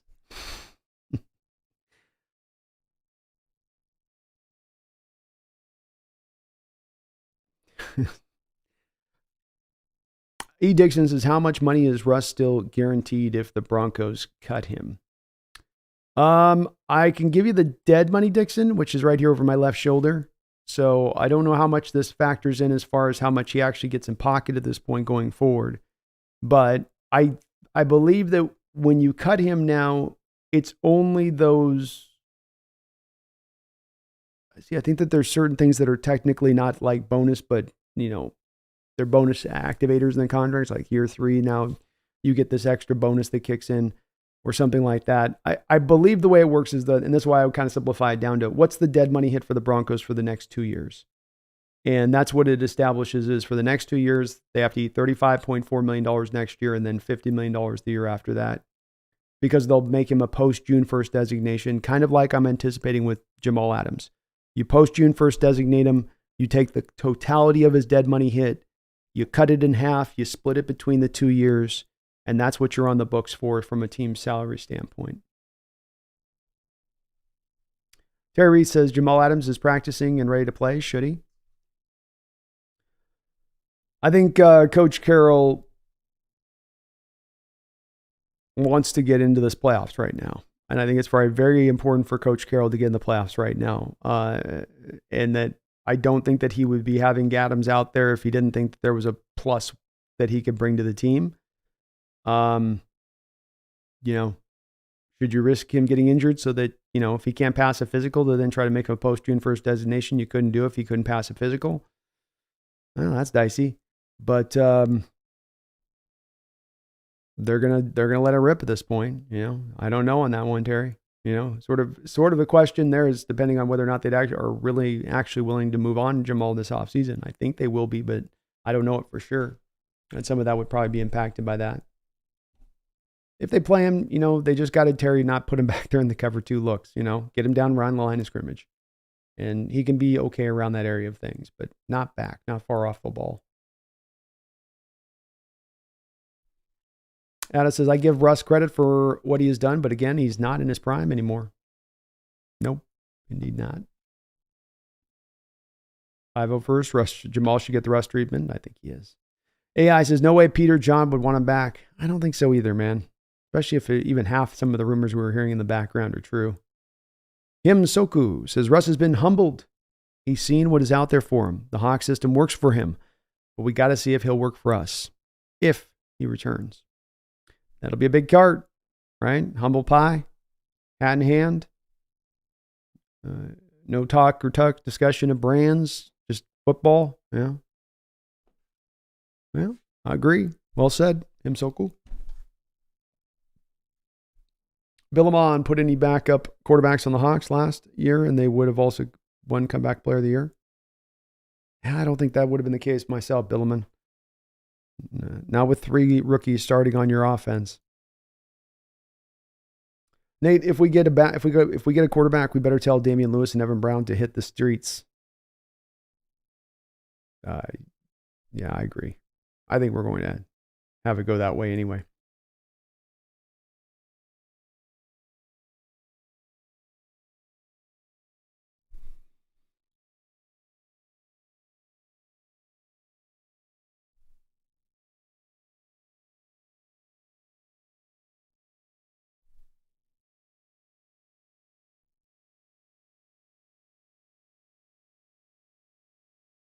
D Nuggets says, I thought Sean Payton, cool Pete-like guy, but apparently not. So how did Drew Brees put up with that? No, yeah, Sean Payton is not a Coach Carroll kind of coach. He's definitely more of he comes from the Bill Parcells mold of things, D Nugget, which is much more of the fire and brimstone, old school head coaching type. And so Drew Brees was a guy that could execute the offense. Drew Brees was a guy with a coach's mind in the way that he approached the field and how he looked at how to play.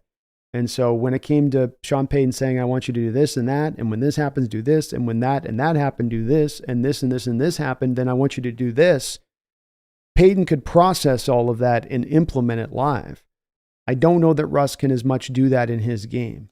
And so Payton loses as a coach. These guys have egos like players do, and if they think and if they believe that their scheme is so brilliant to win the day, that I need a good quarterback, but I'm going to put that quarterback in a great position to really flourish, a la like a Brock Purdy with Shanahan, then they want to see that quarterback executing their offense as they tell them to do it. And that's not what Russell does. He can be an effective quarterback, but it's not going to come at the behest of operating your offense on time or the way that you structure it.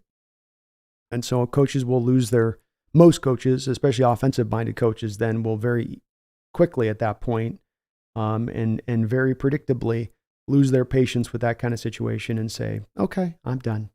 Moving on. Yeah.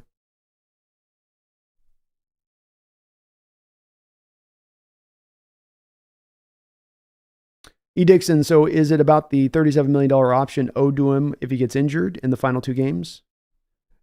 Yes, it's not with the money that's been on the books that they're avoiding, that they're already having to pay out that money I just showed you, Dixon. There's within the first 7 days at the end of the season, his base salary becomes fully guaranteed next year if he's on the roster and he can pass a physical. But if he can't, if he's off the roster and can't pass a physical, they're still on the hook for it because there's injury guarantees into it. But if he passes the physical and they can have him off the roster, then they're not on the hook for the new extra money.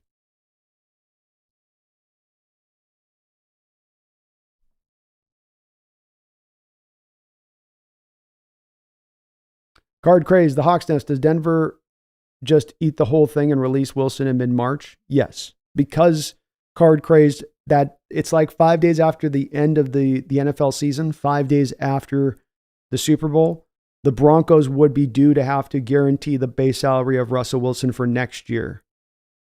That guarantees, and so it signs them up essentially for more money. And so they can get out from under that, because when they release him out, of course, they release him out inside that 5-day period, you're now off the books for his base salary completely. Any of the base salary on the contract, you're done. You're only on the hook for the guarantees, the bonuses, that kind of thing. So that's why Denver's doing this, is that they have the 1% chance. It's literally a 1.6% chance of making the playoffs right now. You're not making the playoffs. You're now only risking that potential of putting yourself on the hook for more money there with Russ by letting him play. D-Nugget says, that's on dummy Walmart's owners. Why are you paying Russ before he even played one game for you? Because that was part of the negotiations to bring Russ in, right? Russ had the no trade clause with Seattle. Seattle could not just move Russ to wherever they wanted to move him, D-Nugget. So remember, for instance, Russ turned down the trade to the Philadelphia Eagles. Did Russ turn down the trade to the Philadelphia Eagles because Russ's camp found out from the Eagles and a very smart general manager in Roseman that he was not going to pay him in advance, that he was not going to pay him walking in the door, that he was going to want to see Russ play through 1 year before he determined how much he was going to pay him at that point, versus a Broncos team that indicated, well, hey, if the Eagles won't do it, we'll do it. We're desperate. We wanted Rodgers. We missed out on Rodgers. We'll do it. We'll do it.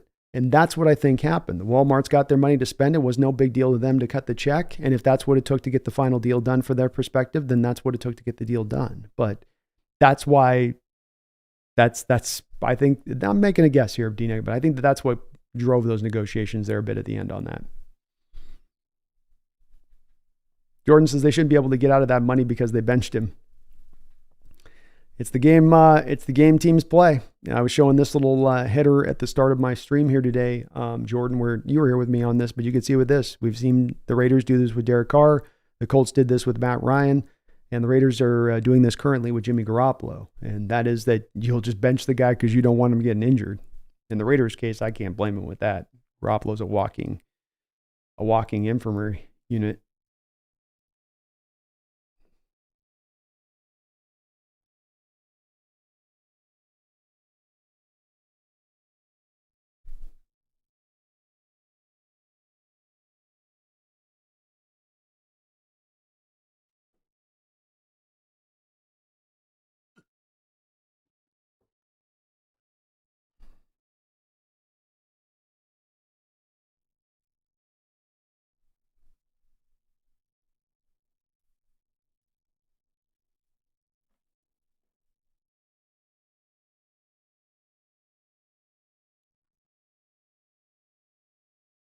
AI says, I hope Stitham goes out and throws 3 picks. The youngsters don't understand the donkey hate from the old AFC West days. Hate the donkeys. I get it, man. I get it.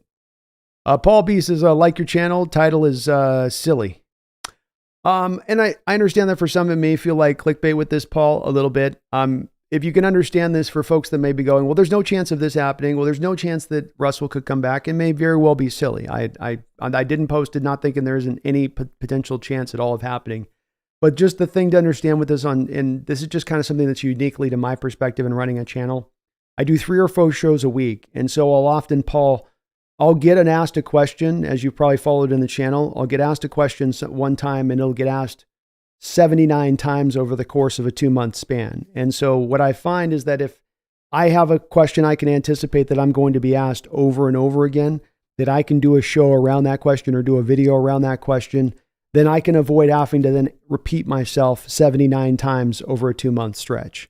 And so as much as this may seem like from some people's perspective on this, something that has no potential aspect of happening and it's not in line of happening, you've got to understand, at least in running this channel and having the interactions and the many interactions I do on a weekly basis, that it's going to be something that's going to be brought up a lot. And now instead of me having to answer and keep repeating myself over and over again, I'll just be able to go, here's the video right here. You can watch the full 3, 4, whatever, how long we go tonight, elaborate answers on what and why and all of the things that go into the thought process of bringing in or not bringing them in. So some of that's just the nature of this beast a little bit. I'm not trying to create clickbaits. It's just that people are going to ask me about this. And if you guys don't believe me on this, even after I've created this video today, come back to the show because you're going to probably see it asked about once every show, even after this.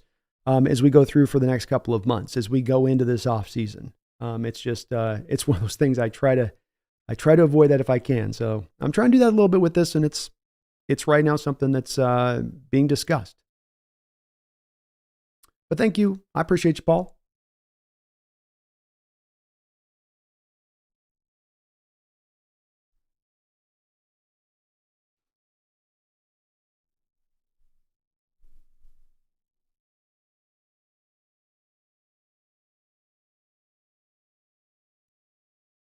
Jordan says Russ not getting an MVP vote his entire career is actually ridiculous, and I think any Seahawks fan can agree with that. I do.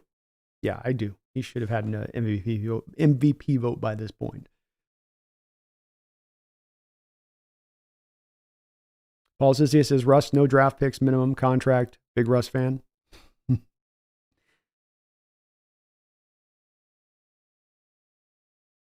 SW Lions, Seahawks most definitely fleeced the Broncos with the Russell Wilson trade. Yeah, we did. Yeah. Hell yeah. And yeah, Paul's right. Jets did fleece the Hawks with Adams. I don't call it a wash though, Paul. We got way more assets back from the Broncos than we had to give up from Adams. Radix says maybe Pittsburgh would be good for us. That'd be interesting for sure. Yeah, I could see that being a fit.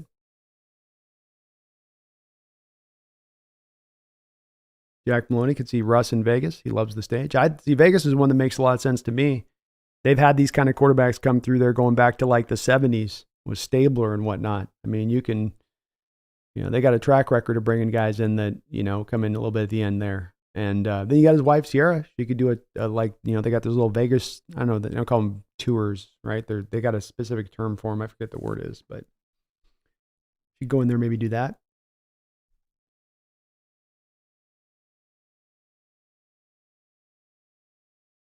Stephen Penner at the Hawks Nest. Russ was very special in Seattle. He helped us claim 2 NFC championships, 1 Super Bowl, and almost a second.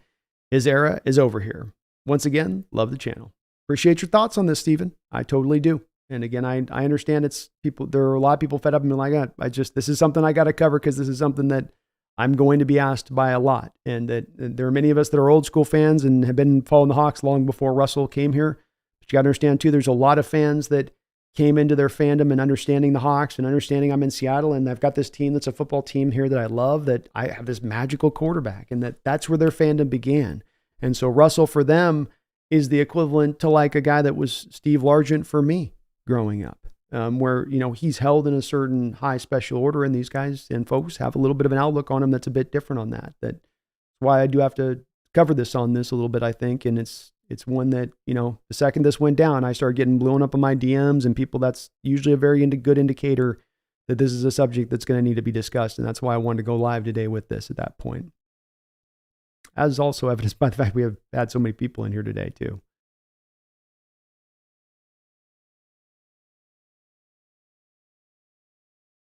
Kevin says, I remember when we were playing the 49ers and we lost the red zone when Marshawn came back. And that night, Russell dropped a new clothing line on his Instagram, not even 3 hours later. That's when I knew, yeah, that's not a great Great timing on that one, right, Kevin? For sure. I'll wait till off season on that. Budo Smoka says, I say a big hell no to bringing Russ back. And that's where basically most are going to be at on this one.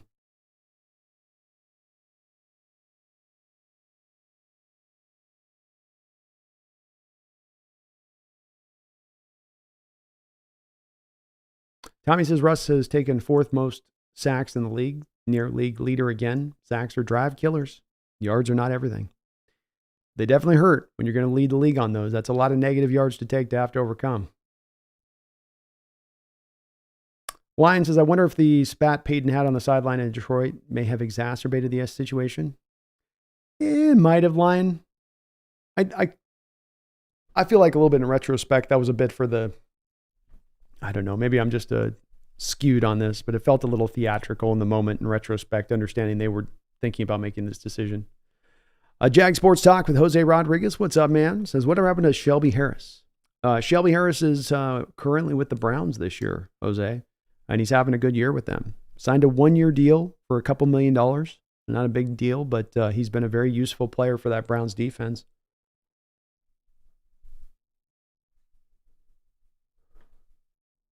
Connor says, nice Copland reference. You had your chance and you blew it. I love that line.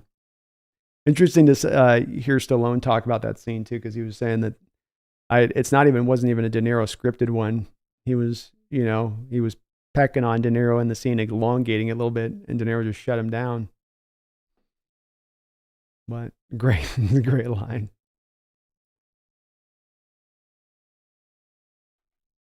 Nimmons, bring him back. Let him ball out. Then trade him back to Denver for four more picks and 3 players. Watch, rinse, repeat. Swedish Shinobi, could you imagine Russ as a stepdad? That would be the wildest, cringiest TikTok-s ever. And I kind of want to see it. Well, the reality show's coming soon. Russell signs with Vegas. And we are the Wilsons. Vegas style. Sierra, Russell, future. Tommy says, Watson's 100% guaranteed contract. Russ' contract is damn near that. Kind of. Especially if he gets injured. Tommy, Baker's having a way better year than Russ, though, and way cheaper. He is, yeah. Who would have thought? Baker keeps his starting job in Tampa longer than Russ in Denver. Crazy. Scooby, why would they do that? Brian Baker has been, sorry. Terry, this is where the problem is as well. No passing to the center of the field, always to the sidelines and perimeter. Indeed. That was a place where I think both Russ and Carroll really well aligned, where that was something that Carroll really liked, but with other teams, they're like, no, we need to use the middle of the field. Garrett Edwards, no shot we bring back Russ. Honestly, feel bad for him because the Broncos did this to themselves, and now they're trying to get out of paying him. Yeah, it's kind of like, to me, a BS move on their part to go ask him to take a discount or to make their way out of the contract easier, after 2 years. Like, if you're going to make the call, make the call. Don't do it's a weak move. It's weak sauce to go to the player at that point 2 years and go, like, do you want to take a discount or we're going to sit you for 2 games? Like, oh, really? You're gonna basically blackmail me into giving you money back? That's a bad look for a franchise.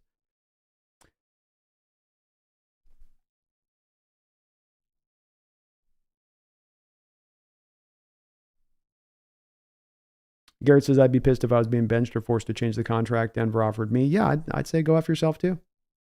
Pay me. Pay me what you owe me.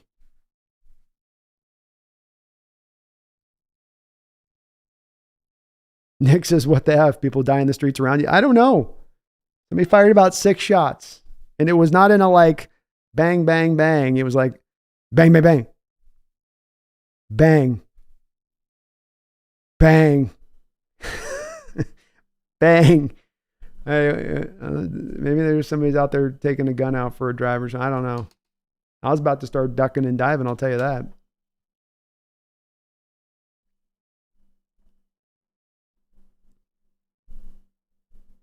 Lion says, I don't see the Vikings being interested in Wilson. They'd be better off bringing back Kirk Cousins. It'd be a cost thing. I don't think it'd be a likely place. They would be one of the weaker teams for me to see him go into line. It'd be just because I think that Russ would take the cheaper deal. And then also the exorbitant cost that Kirk would cost in difference to Russ. I mean, Kirk's going to be able to go out there this offseason and kind of ask for whatever he wants. And somebody's probably going to pay it. Russ is going to have to take a real low-end deal, prove it kind of deal, I think. And I think that does change a little bit potentially the Vikings' outlook on that line. If Kirk's wanting $55 million a year, let's go Compton. You guys give me a hard time about living in Spokane. Okay. Yes, Smoke Compton. You're all right. Like gunfire outside. Make the jokes. Everyone's got jokes. You can be laughing when I'm in mid-discussion and suddenly you see me doing a JFK. Back into the left.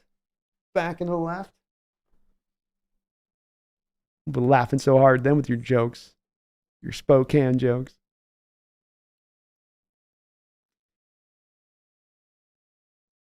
Grass Daniels is just here to further celebrate the fact that we robbed the Broncos at point blank broad daylight and stole all their happiness. Yes, we did. All their happiness and their hope, Grass. Not just their happiness, but the hope with it. As I don't know if there's a lot left with that at this point. They've got a couple years of darkness here. They got to cue the, what's that sound? Hello, darkness, my old friend. Dun, dun, dun. Good to see you again. Slow motion of Sean Payton's face looking sad, you know.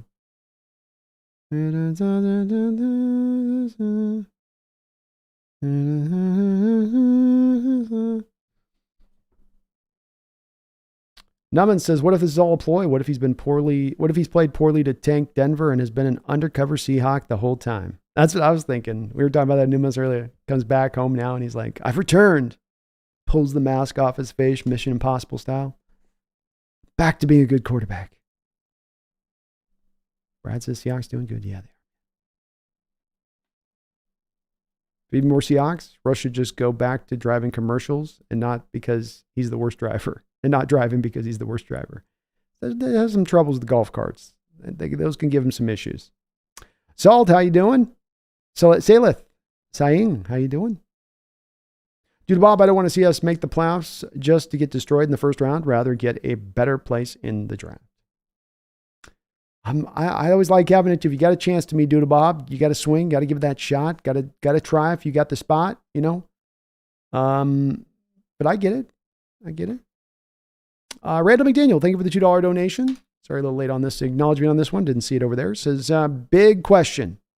In all this, what does it mean for Jake Heaps? Jake's going to Atlanta or Vegas or coming back on bended knee to 7-10 and begging for his job back. And please, no one wants me as a quarterback guru anymore. They keep saying, what have you done for Russ? What have you done? You broke him. Thank you, Randall. Feed me more Seahawks with a $2 don't know. Thank you for that as well. I don't like it, but I think Waldron is the scapegoat. Yeah, I still really do have a little bit of a belief as well that Waldron's not being allowed to run his scheme fully unfettered from the way that he would like to ideally be able to run it. From how you would allow most offensive coordinators to be able to run their scheme if they were in a similar situation. And it's just when I come back to myself, feed me looking at the offense and it having so many more similarities to those offensive to 2017 and 18 and 19, that it just has me thinking back to a little bit of maybe Carroll's putting a bit of the clamps down on the Waldron offense and not allowing it to function fully in the way that it could. But we'll see if he ends up as the scapegoat this offseason. I don't think he's going to get fired, but we'll see what happens this offseason. I do think you're right. I think he definitely gets a lot of probably the heat, which isn't necessarily always his. It's hard to say on that because we just don't know what is playing out in the background on that situation. Daniel W., thank you for the $5 dono. Says, Broncos need a quarterback. We have a good backup who just led a game-winning drive. Send them Locke for 2 firsts, 2 seconds, and 2 of their good players. Sounds good, Daniel. If it worked once, This go. No, we realized Drew's not the problem. We figured it out.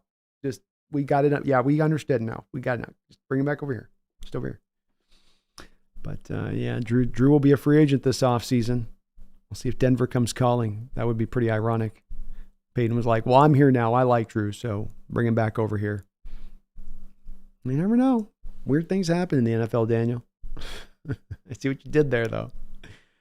Snail, thank you for the $2 donation. Marcus Trufant comeback. It would be better than a Russell Wilson comeback. Oh. Found a way to work in the WSU love in tonight, Snail. I dig that about you, man. You found the creative way to work that back in around. That was inventive. That was inventive. Hey, Snail, if Witherspoon can't come back off that hip boner, we might need a slot for the playoffs. You know what I mean? Drew can give us like 10 snaps a game. He can give us 10 snaps a game in the slot right now, Snail, right? He's only got to be like 40. I bet he's still got some short area quickness. Thank you, brother. Appreciate you. Yeah, Sports Talk with Jose says Russ will lose his goodies very soon. That's a Sierra reference. Lock it in. Russ didn't get the Seahawks there either. So, Dan May says factors determining the return: roster, coaching staff and scheme fit, team chemistry, cap and contract, available quarterback options, state of the team at the time, ready to win or not, relative to the rest of the league. Yeah, there is a lot that goes into it. I think those are all fair factors to bring into it. I can't see there being much more than what you put in there as well. But it makes it a very complicated decision to bring him back that Dan May if you did. You know, there is a pathway to this happening. As I say, it's a very narrow path because of all of these factors where, you know, normally Dan May, it's, well, is this guy a good quarterback? You know, or sometimes it's just as simple as just that question. Versus this one, I think you're right. Smarter for the team to bring in more into account here than just that basis.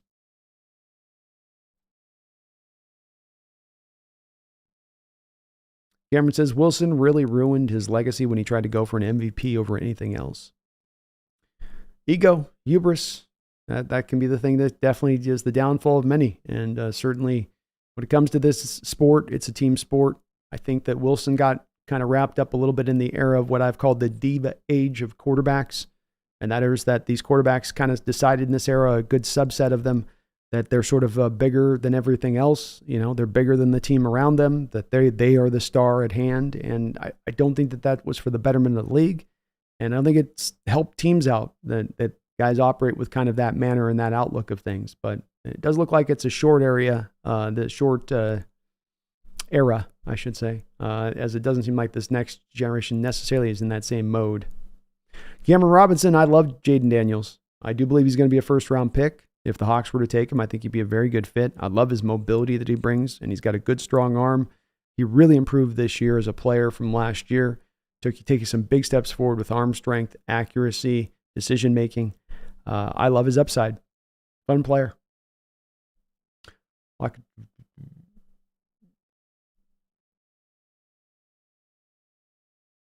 Julius Bass says you don't have any Russell stuff on your walls, so you're a Russ hater.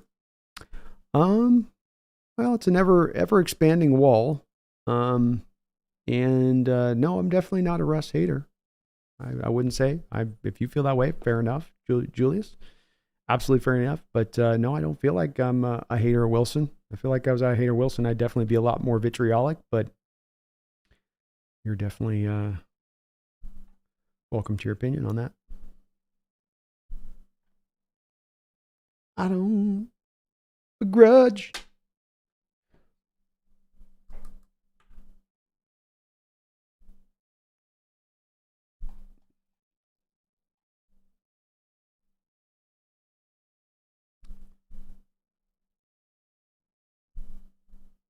Dom H says there would be a lot of things line up for Russ to come back. I just don't see it happening.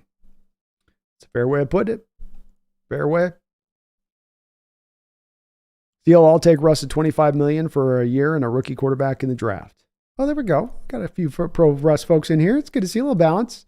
It's going to be no, Russ will not be back here on a one-day Russ will not be back here on a one-day contract to retire. Yes, other than that, I don't see it. just doesn't make any sense. Fair enough. Seahawks game, I think Sean Payton could run an offense better with Taysom Hill at quarterback rather than Russ. Well, maybe so. He says, but Jesus, eating $85 million sucks for Denver. It hurts.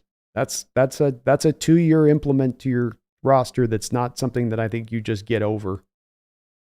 That becomes, we're just going to have to suck for 2 years. I could see no other way if I was the Denver GM. Tyler Kemp, can we trade Jamal Adams to Denver in exchange for Russ and a lifetime supply of Bronco burgers? That's a lose-lose regarding the players, with the sweetener being some excellent Bronco burgers.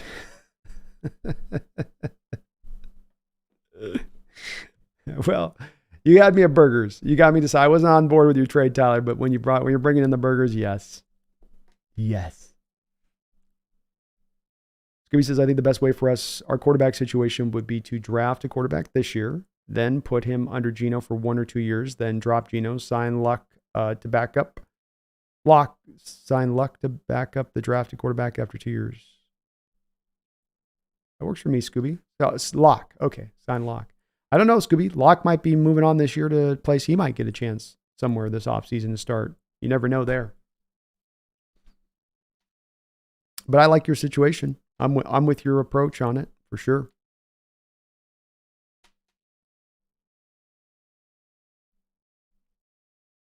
Scorpio says, Russell Wilson has moose knuckles for knees. He's 5'10". How did he become a quarterback?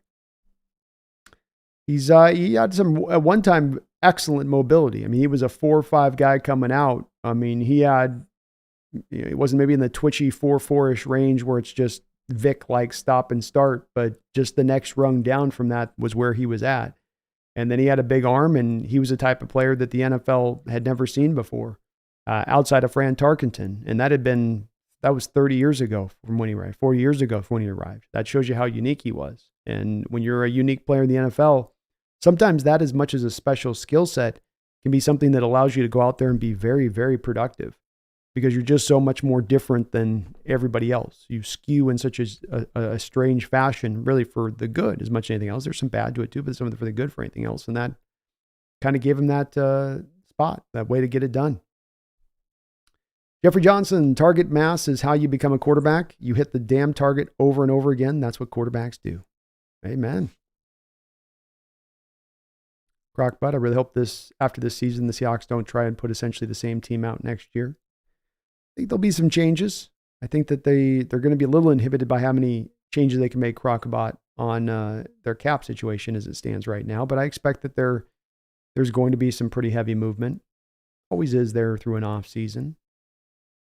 Roland says, I just checked back in. I can't believe we're still talking about this. Goodbye, Mr. Wilson. You're not a team player. Terry Reese says, very competent and engaged podcast. Likes and subscriptions coming. Well, thank you, Terry. I appreciate you watching so much, and very kind of you to say on that. We've had a great year here. Mick Frewer, I hope you had a happy holidays, Brandon. I did. I hope you did as well, Mick. Merry Christmas. I see Russell going to a team like the Commanders. I do think he should go to a team like the Falcons, where they have a strong run game. Falcons team seem like I think that's the consensus best spot for him to go, based on what I've seen from the chat today, and I'd agree with it, Mick. It just feels like the good spot, the good landing zone. Someone did mention his wife's baby's father lives in Atlanta. I don't know if that'd be an impediment or not. You would think it might be, but it's hard to say on that.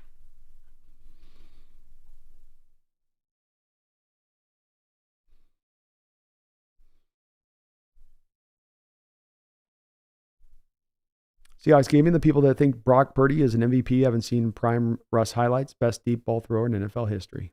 Certainly has got to be in the discussion there, at the very least, Seahawks Gaming. Scorpio says, how much money will Wilson lose when he puts that $14 million house up for sale? It's probably dropped some with where the market's at right now. Probably losing a couple mil off that. Probably just holds on to it, though, and then waits for the market to rebound.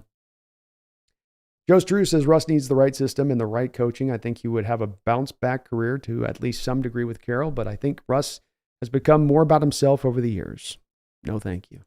Well summated on your part, Joe. I love what you just said there, man. And I'm pretty much in, I think, direct alignment where you're at. I think Coach Carroll understands Russ as better than anybody else out there and what he could or could not get out of him, or what Russ can or cannot do, or how the best mode to get Russ in.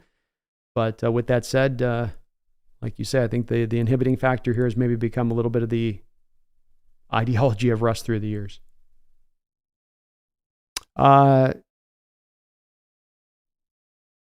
Sorry, Daniel, too, on the slow on the super chats, man. My bad.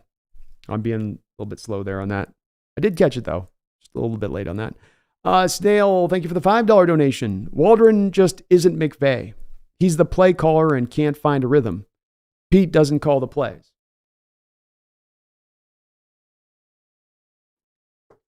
Well, I thank you for the $5 donation. I guess allow me to make my case a little bit more further on this one, Snail. You go and get Waldron to run Sean McVay's offense. And without getting in, Snail, into the deep, deep weeds of Sean McVay's offense and all the stylings of the offense, the base tenet of the offense is this. We may come out in 4 different formational groupings throughout the course of a game, but we're going to run every kind of iteration out of that same formation, out of the same personnel package. You may see 11 personnel, 75% over the course of this game. But you're going to see us running every little thing, so you have no way to really know what post-snap we're going to do. You have to play it straight up and evenly. You've brought over the offense here, and that's not what this offense does. Instead, it's a throw it up against the wall and see what sticks offense. It's an endless array of different formations. It's no play sequencing, something that Brock Heward was talking about a couple weeks ago on radio. They don't sequence plays together. They don't set things up. That's, again, another thing that's a testament of McVay. He comes out with a scheme, and you get 11 personnel, and they're going to run this. They'll run an outside zone run here on this play. Then they'll come back to pass, come back to another outside zone run. Then they'll come back to the third play where they're play actioning out of that outside zone, which is out of the same formation. And instead of having the receivers run short, now they'll run a 9 route up over the top. That's not what this offense does. And I don't say this succinctly, it's just my opinion on this. This has been one of the things that I've gone and reached out to a lot of people in the background, Snail, and asking a lot of people that are outside of my opinion that I trust very much on football matters, and saying, I'm seeing this a little bit like this. How are you seeing this? And a lot of people just ask him, how are you seeing it? This guy came from this. What are you seeing? Conversely, on the other side of this, not taking advantage of those things that the Rams offense takes advantage of, or the way the Rams offense is run, the other part is that when you look at the way that the tenets of this offense are run, the high prevalence, Snail, of the A and B gap runs, hammering the A and B gap runs, the lack of utilization of outside zone runs, the lack of utilization of fly sweeps, that doesn't make any sense. And that's what we used to do for years here with Russ. We didn't like to run it on the outside. We never ran the fly sweeps. We also have a heavy amount of throwing to these 9 routes. We've had some games we've run it 7, 8, 9 times. We've tried to throw a 9 route over the course of the game.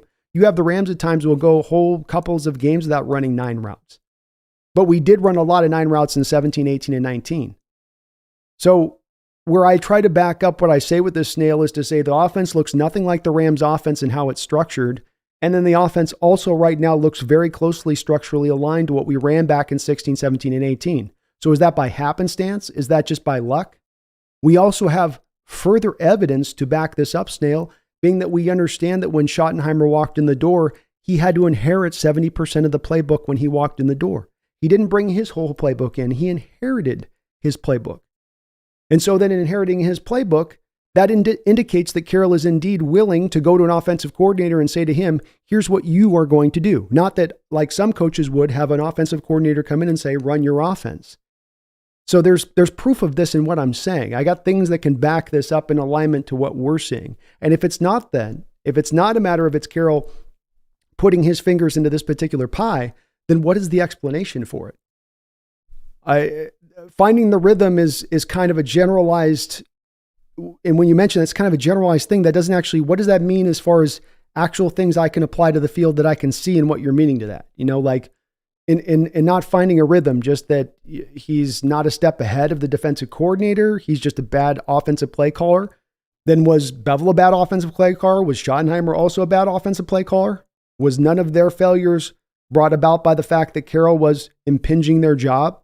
Was none of it, like for instance, when we know about Schottenheimer, he wasn't fired. He didn't quote unquote purely quit. They had a mutual agreeing of separation of ways. I think there's some proof to this, Snail. I think I got some backing to this and this belief of it. And I'm okay with being proven wrong on the other side of it, but I'm not basing it on nothing. This outlook in the way that the offense is put together. And there's a lot in alignment to this that Coach Carroll puts this in a certain way. Maybe it comes down, Snail, even this last week. There's even more like evidence of it, where you have Mike Salk ask Coach Carroll a question on the radio saying, hey, the telecast last week said that you guys throw more outside the numbers than any team in the NFL, which was also a common tenet when you had Russell Wilson here for that 10-year period.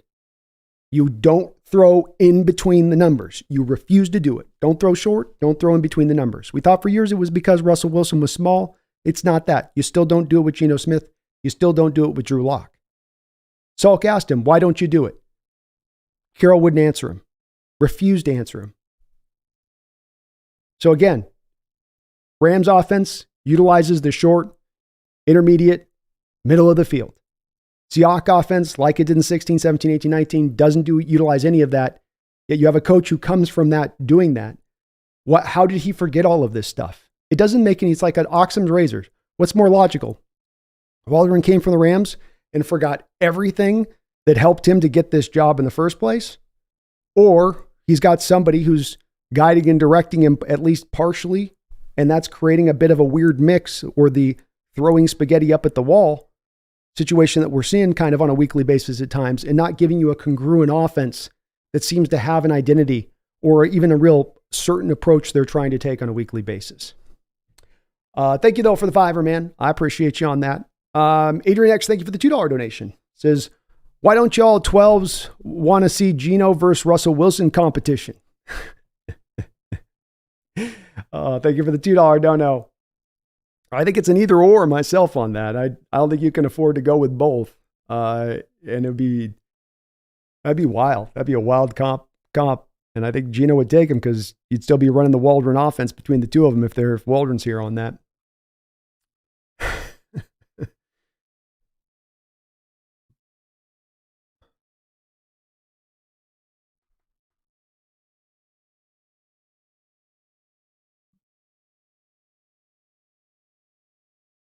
Dan May said, Brandon, please remind me what the Hawks offense did in the back half of 2015 season that made Russ so successful for them. If my memory serves me right, they went heavy on the short, quick passing game, but what else was there? Was that just a blip? Did the teams catch on to it and adjust going forward? Because it seems like we never went back to it. Could something like that be replicated today?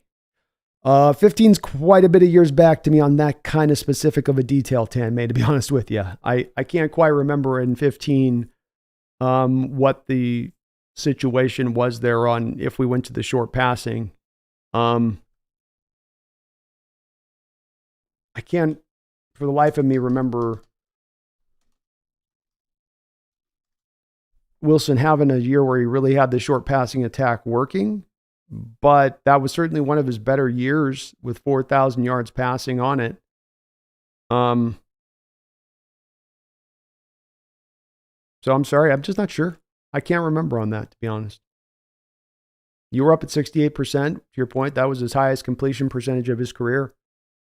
What's interesting about that as well, though, in that season was that he had an 8.3 yard per attempt throwing. That was the highest of his career as well. So his average attempt wasn't diminished by the accuracy, at least on the surface of it. But I'm sorry, I can't quite remember on that. Wilbert, salute to you too. Not a JFK. Robbie Calhoun says McIntosh must have really pissed off the coaches to get zero playing time. Your thoughts? I guess he's just not very good, is my thoughts on it, Robbie. DJ Dallas has not really set much of a benchmark here that makes me understand why you wouldn't want to go to McIntosh instead. So I really don't understand it myself. But sometimes this team got certain guys that they just kind of really gravitate towards, even if the fans aren't really in that same way with him.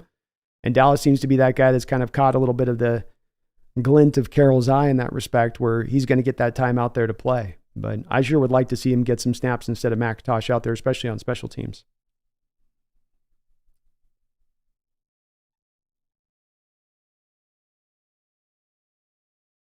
Tommy says we are ranked top 5 on first and second down, and since week 10, we are top 11 on third down. We are ranked 32nd on third down before that when O-line was hurt. I think Waldron stays.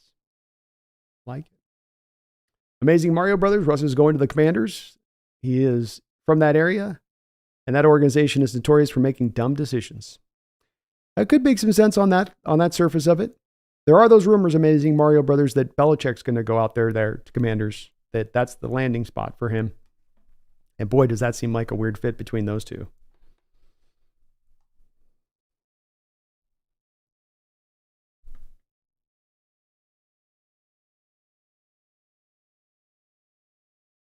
Nick says, why would you bring the biggest failure in the NFL back? Good point. Mick says, it looks like the Broncos are probably going to draft a quarterback early in the draft because I don't see them rolling out with Stidham in the future. Agreed, Mick. And this will be a good draft for them to I think, target a guy, especially second, third round area. I don't think did they have their third round pick? Yeah, they got the third round pick, I think. So, yeah, I agree. Robert Craig says, Russ was always propped up by the LOB in hindsight, and he was a bad teammate by all accounts. He screwed up his own legacy by having a big head and having no social skills. I certainly get that approach on it. I certainly think Russ did have a lot of years there after the LOB in the 15, 16, 17 range, 18, where he did play really great football and at times had to kind of carry us along for not as good a team around him. But I also think, too, a little bit with the LOB, it was it was the LOB, it was Marshawn, it was Russ in there.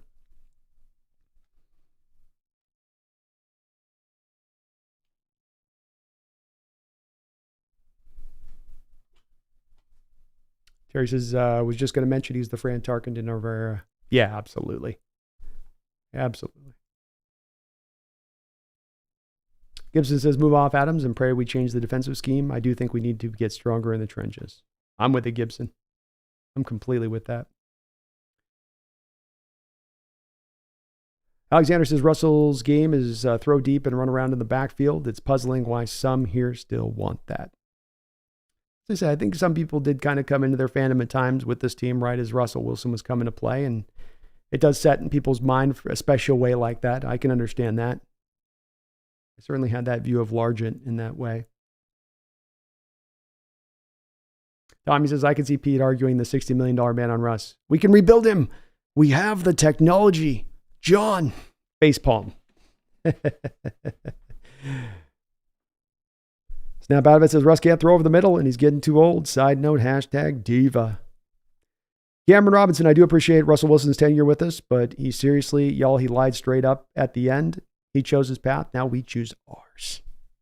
Totally fair. Completely fair. Michael Arrington says, you guys were right about Russ. Y'all exaggerated, but y'all was right. Laughing out loud. We tried to warn you. Dan Johnson, I don't want Russ back, but would rather look for a potential successor to Geno in the draft. Fair points, Dan. And I do think that they're going to draft a quarterback this year. Geno or not, I think that a quarterback's coming this year in the draft for sure. Tommy Eden says, to agree with the Hawks Nest, when McVay ran 11 personnel, he did so 80% of the time. When he switched to 12 personnel, he did so 80% of the time. He also works the middle of the field. There's it. I look for that proof of what part of this is the Rams offense. And there's very, very little of it that I can pull from it that's part of the Rams offense, but there's very much of it I can pull from it that's part of the Coach Carroll offenses, as I would term it, of the teams. Mick says, Brandon, why does it sound like Pete is still committed to putting Jamal Adams on the field? The safeties have been playing good the past 2 games, and I think we might sabotage ourselves.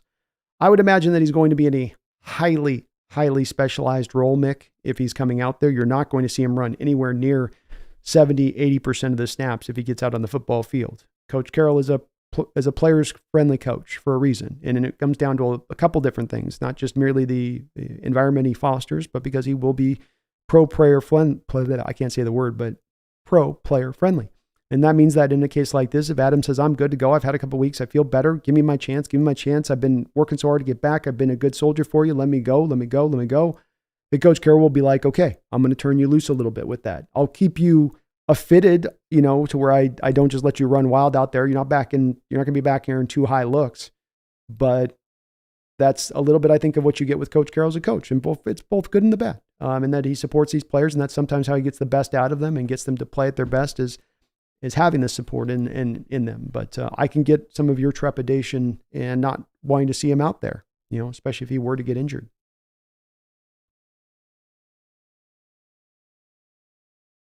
BP says, NB, to your point, look at Dave Canales in Tampa Bay. Yeah. He's doing a great job out there with Baker. Absolutely doing a great job, and very well maybe starting to get himself movie with that kind of work he's done. It's like Geno and then Baker. His star's definitely on the rise, BP.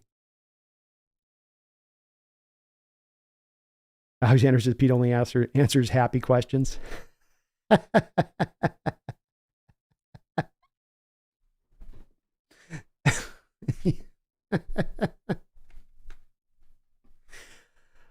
Masterful says, is Russ lost his Hall of Fame? I think it's going to be a tough road for him to get this back at this point, Masterful. I think there's work to be done to get himself into the Hall of Fame as a quarterback at this point, especially with how things have kind of ended.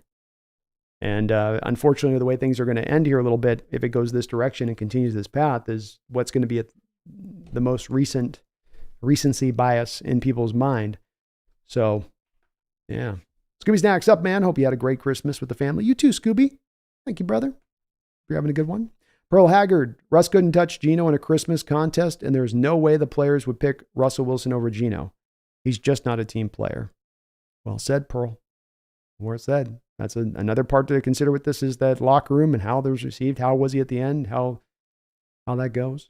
Snail says, so is Pete Carroll telling Waldron to never test a defense a second time when a certain play or concept works in a game? I don't know. I mean, this is all a guessing game for sure, Snail, because of course some of this is just we don't have reporters asking these kind of questions of Waldron, for instance, or of Coach Carroll or anybody doing any kind of digging, and it becomes a bit of a guesswork game. What I know is I have a head coach who's not a hands-off coach when it comes to his coordinators.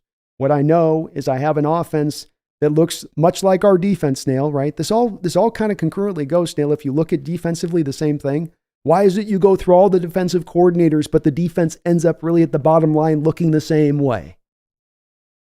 Right? Why do you go through so many different guys and it seems that the same result is what you get is what they look like on the football field? Why? Shouldn't there be a variance of different results with the different defensive coordinators coming through? This guy did it that way and failed this way. This guy did it that way and failed this way. This guy does it this way and now he's failing that way.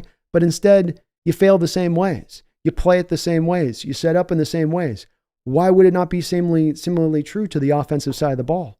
Especially understanding that we do have the track record of Bevel, Schottenheimer, Waldron. It's the same thing on the defense to the offense. It's the same thing. And we can twist ourselves in pretzels to try to come up with the most, detail-driven, through the forest kind of look. But it's the old Occam's razor. What's more likely?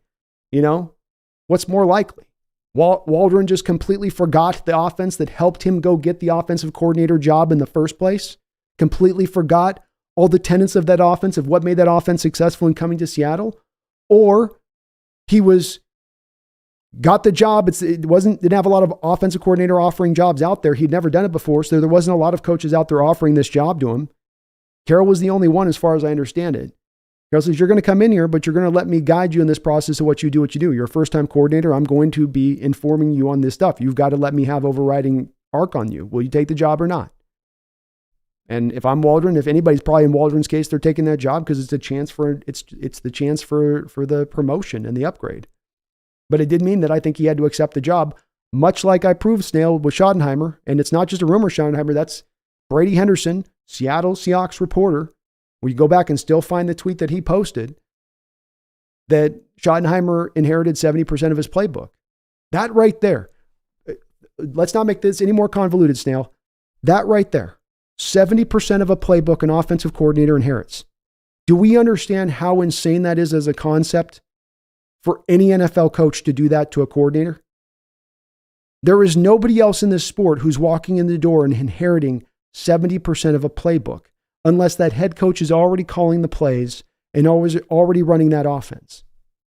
That right there speaks directly, like right to the vein, right to the vein. That speaks that you have a coach there who's having his guiding hand on that offense, and a heavy-handed one at that.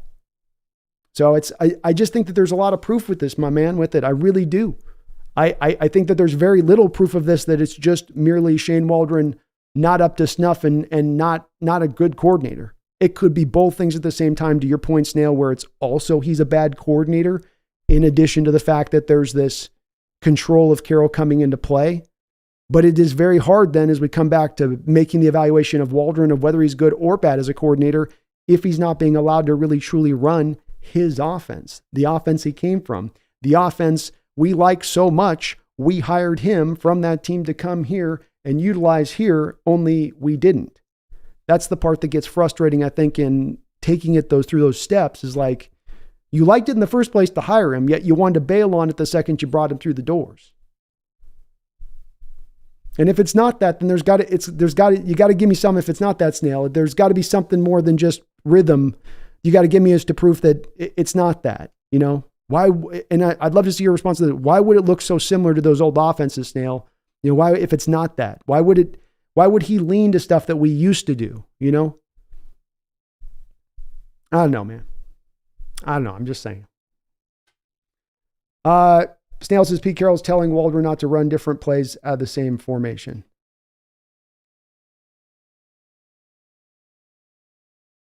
Yeah. Okay, so it's like this. Let's think of it like this, Snail. It's like, I don't want you to target the middle of the field in the passing game. I don't want you to target the intermediate part of the field in the passing game, because I think that there's a high prevalence of turnovers. I'm going to just play the Carroll part here, Snail. So it doesn't work down to line like that. You're getting down to the end line thing, but I'm taking you more of what the process would be. Coach Carroll goes to Waldron and says, hey, I don't like outside runs. I don't like pitch plays. I don't like running fly sweeps to the outside like you did with the Rams, because I think that those end up being a lot of negative plays. You get a lot of penetration in the backfield by the defense. I just don't like it.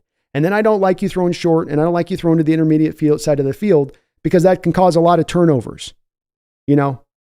Now, that starts to put Waldron into a box of how he has to call the game, Snail. And there from then, you get a disjointed looking offense. So the point is that we're getting it gummed in the works at the top, and then you end up with a gummed up result. The gummed up result looks stupid and chaotic and doesn't make sense, but it's at the start where the gum's being entered into the gearing that I'm saying is where the problem comes into play at. And that inhibits then that offense. You can't sequence much if you're only really allowed to run A and B gap runs.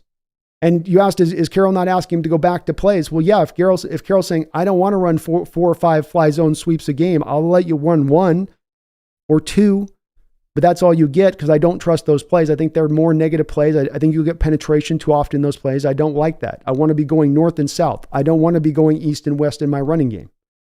And I think that these kind of conversations are going on, Snail. I truly do. And I think the evidence of the way the offense looks backs that up. It's hard to sequence much if we're A-B gap running all the time. It's hard to sequence much if you have a coach who wants you to be in shotgun a lot of the time. You know, how much is being impacted here, you know?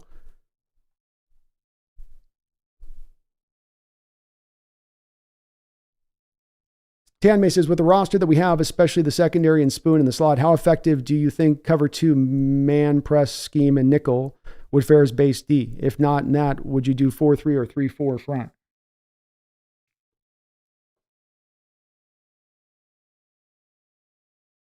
Cover 2 man press scheme.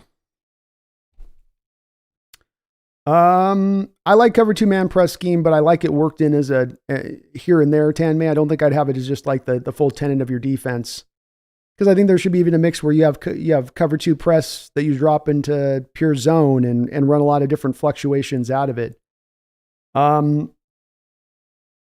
don't really think we have the 3-4 personnel at this point. I think we could more further quickly align, get to more of a 4-3 defense. And Carroll knows more about running 4-3 defenses than he runs 3-4. especially with our reluctance to blitz. If you're going to run a 3-4 defense, I think you've got to embrace blitzing.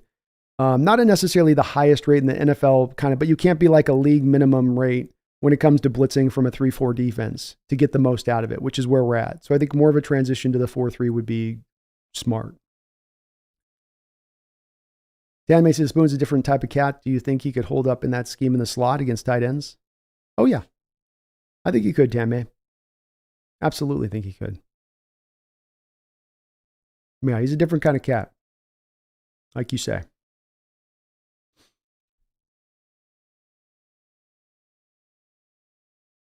Snail says Pete Carroll is telling Waldron to run shotgun and go. Well, again, I think Snail, let's not overstate the argument here, right?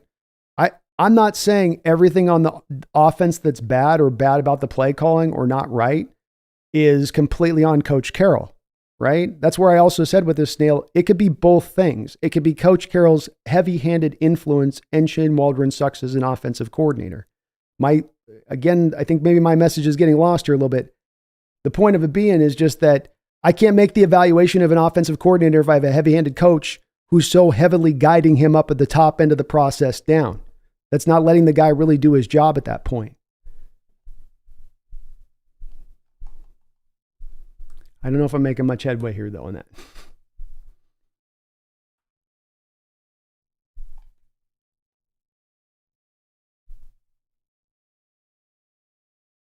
Tammy says, sorry for the uber-specific 2015 question, Brandon. I value your insights above most, so that's all I'd ask. Keep up the great work. I usually can remember this stuff pretty good too, Tammy, on that. For some reason, though, right now I'm just drawing a complete blank on 15. That just becomes one of those years that's just sort of rolled all in together with 16, 17, and it just becomes one long season to me almost in my mind. But no, it's a great question. So I'm sorry I don't have a better answer on that side of it. I appreciate you, though. Randall, thank you for the $5 donation. Appreciate you for that. It says, will Russ's camp leak a story into the media about Payton's toxic culture? Think he learned his lesson from Seattle about using the media to spin things? I do indeed believe that Russ is not going to be trying to push or spin this in any kind of different direction. No, I do not expect their camp to leak anything outside of what they leaked here, Randall, which was this opening bit, which was, I think, leaked to Dianna Russini, which is that the camp is expecting Russ to be, they're expecting to be cut. I think right now he understands that he's not going to have just his pickings of teams. There are possibilities he can go to. And so he's got to be a good soldier here. He's got to, metaphorically fall on a sword here a little bit for the way that this is going to go. And that's just in order to play the right role for the next team to take a look at him, to know that they're not going to have somebody that's going to be an issue for them if they don't like what they're seeing on the field, So he's going to have to kind of toe the line. And yeah, I think he will at this point, Randall. I think the humble pie has been served, and he's had to take more than a couple of slices down the gullet here, which have not been the easiest to do. Which has not been the easiest to do so on this. So yeah, there's no spinning this. I don't think there's much media members that are going to be as willing to spin for him as in the past to have the access that they would be getting to Russ. I don't think as many are as worried, Randall, about that access that they could get by spinning to the story the way that he wants it spun. So it's he's just going to have to, brass tacks, go to a team and kind of rebuild this thing up a bit. Clipix, as a person who became a fan of Seahawks because of Russ in 2013, it saddens me that his play is decreasing. It's a hard pass on Russ for me. Ironically, my brother became a Broncos fan in 2013, laughing out loud. Wow. What a year for your brother. Well, that was probably a great offensive year, so I get that. And interesting to hear from a perspective of someone who did become a fan at that time and feeling the way of, I'm kind of a spot that I'm at the other end of being kind of done on this side of it, though. I get it. Snail says, Pete said that in that interview, he had nothing to do with not throwing over the middle of the field. You cannot believe me. But before he answered,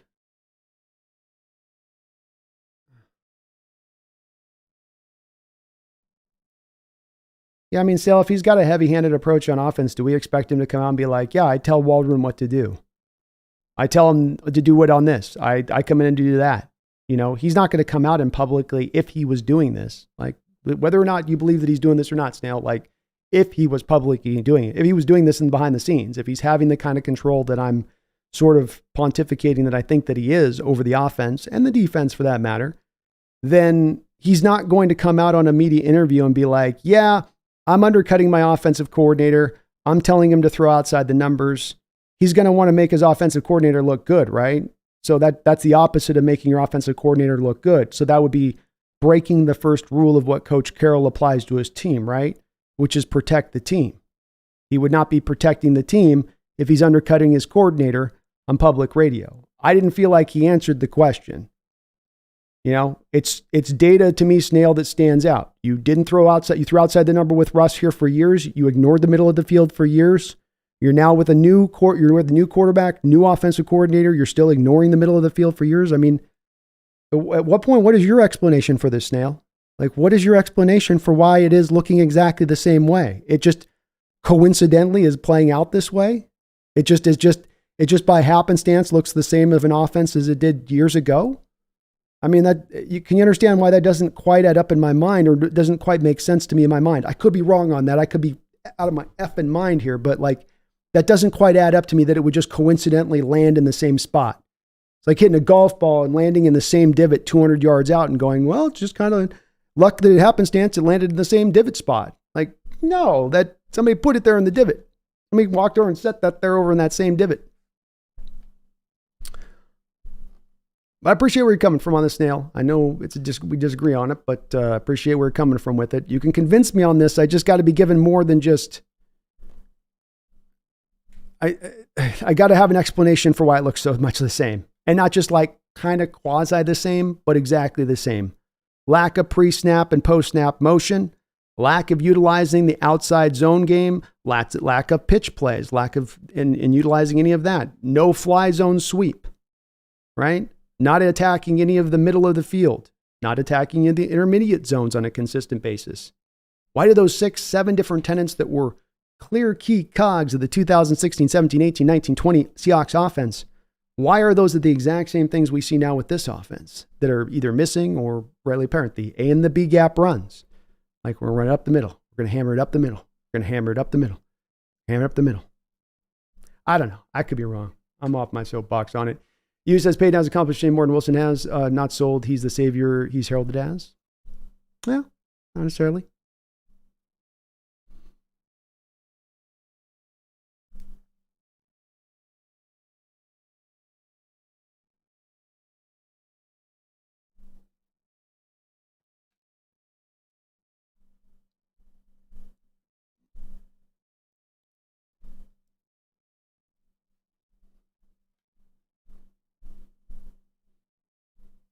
Isaac Wesley, what's up, B? Been a while since I've been in the chat. 4-game losing streak, now 2-game winning streak with playoffs on the rise. Let's go Hawks. Russ had his chance, and he wanted out. Makes sense. TJ, granted, I don't think Russ Payton would have worked out had they been given another season. However, I've seen zero class from Payton all season. I think he was the one scapegoating Russ from day one. I think this was that's that whole thing I say to CJ about, I feel like there was a little bit of theatrics from him on the sideline a couple weeks ago screaming at Russ. The quote about stop kissing effing babies. Yeah, there's a little bit of this with Payton where, you know, it's you always haven't exactly felt like he's really been all on board the Russ experience in this, to your point.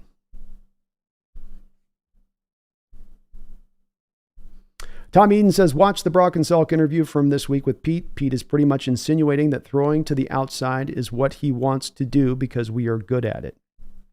I mean, that's a little bit of what I was taking from the interview as well. I may need to go back and listen to it again, though, and that Snail's bringing up a point I didn't hear him speak to on that I was listening to it passively, so I might not have been hearing clear that he was speaking. There was more to it was Waldron's decision, not his. But I just felt like I didn't get an answer from him at that point that was making it really clear. Snail says, well, why did this offense look better last year? The offense looked good through 12 games because you pass protected and you run blocked really well. I don't think that and of course, Geno Smith played exceptionally well within that.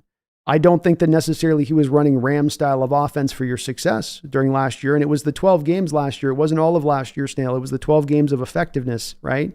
So to prove what I'm saying on this, you have the 12 games. And if you look at the 12 games, your pass protection was in a certain place and your run blocking was in a certain place.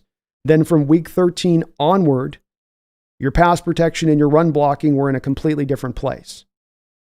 But none of that success and what it was driving had anything to do with how, from a philosophy standpoint, the offense was being utilized. Because even in those 12 games, Snail, were you using the fly zone sweep runs? No. Were you utilizing the outside zone runs and pitch plays? No. Were you utilizing the short and intermediate side of the field, the middle of the field? No. Were you throwing between the numbers? No. So those things were still prevalent in those 12 games of success that you had offensively.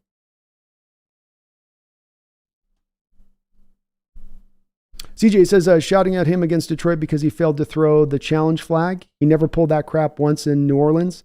I think he knew where Russ stood from the year before and used him as a fall guy. I think that's a fair way of putting it. I do. It does give Payton an out on this year, no matter what happens with that Denver team, doesn't it? I mean, whether it should or it shouldn't, it's created that for him, hasn't it? I think that's a fair point.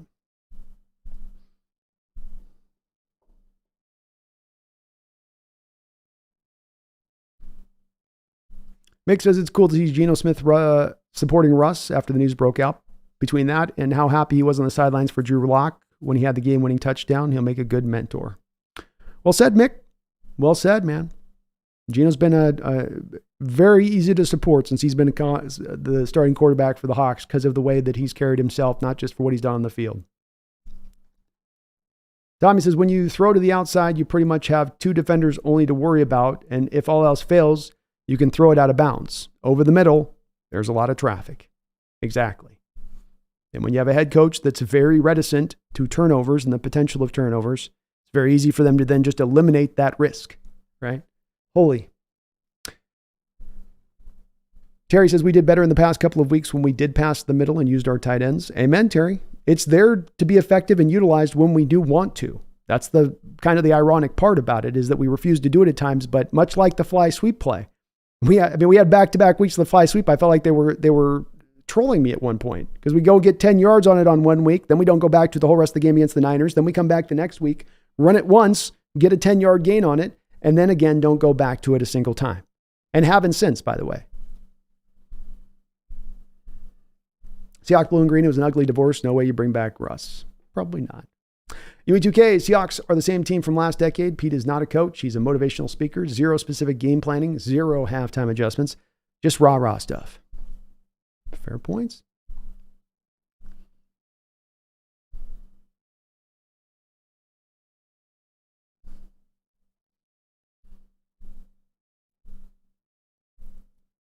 Crockabut says, I'm not someone to defend Pete, but I'm not sure if this narrative of him being forced to keep 70% of the old offense is true. Some of what we got to do sometimes is it's a bit of a guessing game to certain respects, some bigger guesses than others, Crockabut.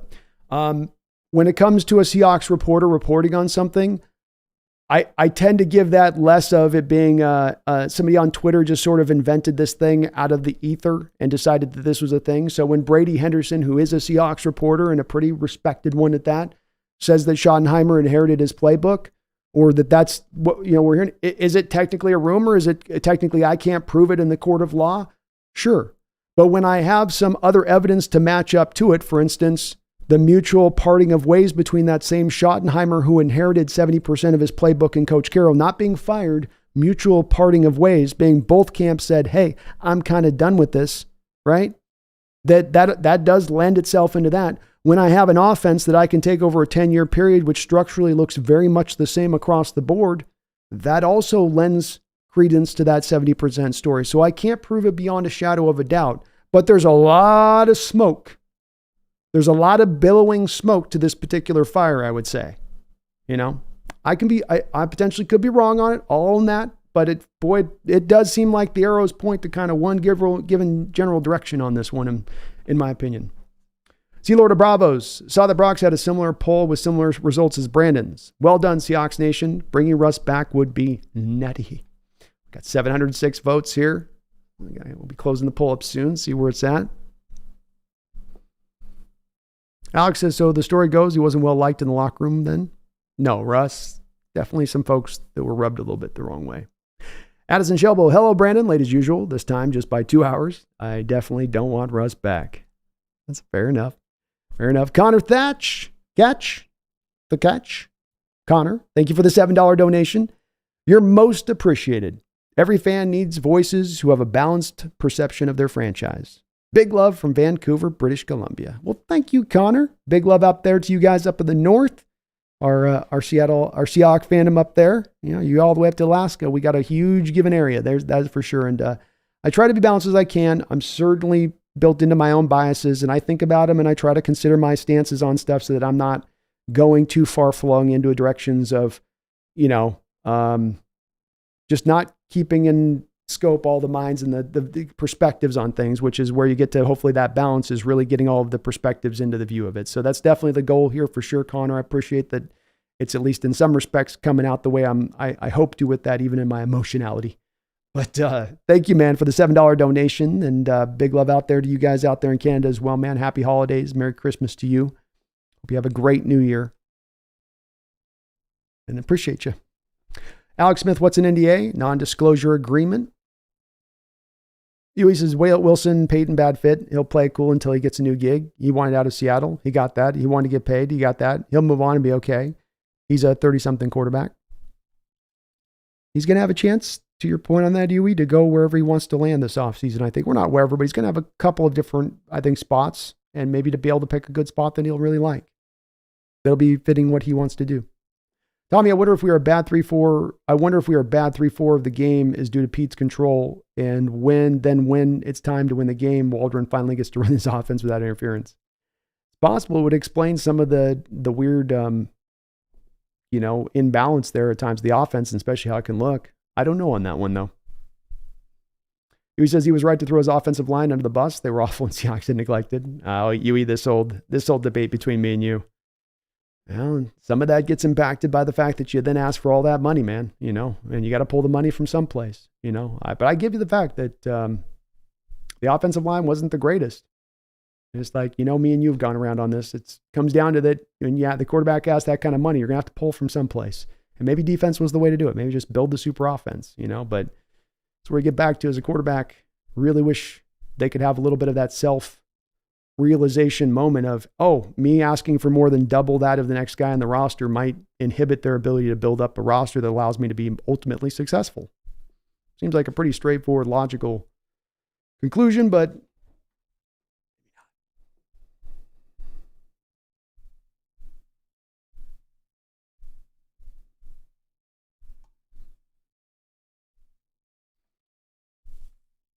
Addison says, can we get a Leonard Williams extension done with our current salary cap situation in 2024? Yes, but I'm anticipating, Addison, it's going to require probably a Jamal Adams cut. And once you cut Adams, then you're going to free up the money to be able to get it done with relative ease. So but one will need to be the other for it to happen because you're only sitting on a couple $1 million of cap space right now. Tan may say, I agree, Brandon. I'd go 4-3. I'm all for variation, deception, pre-snap, etc.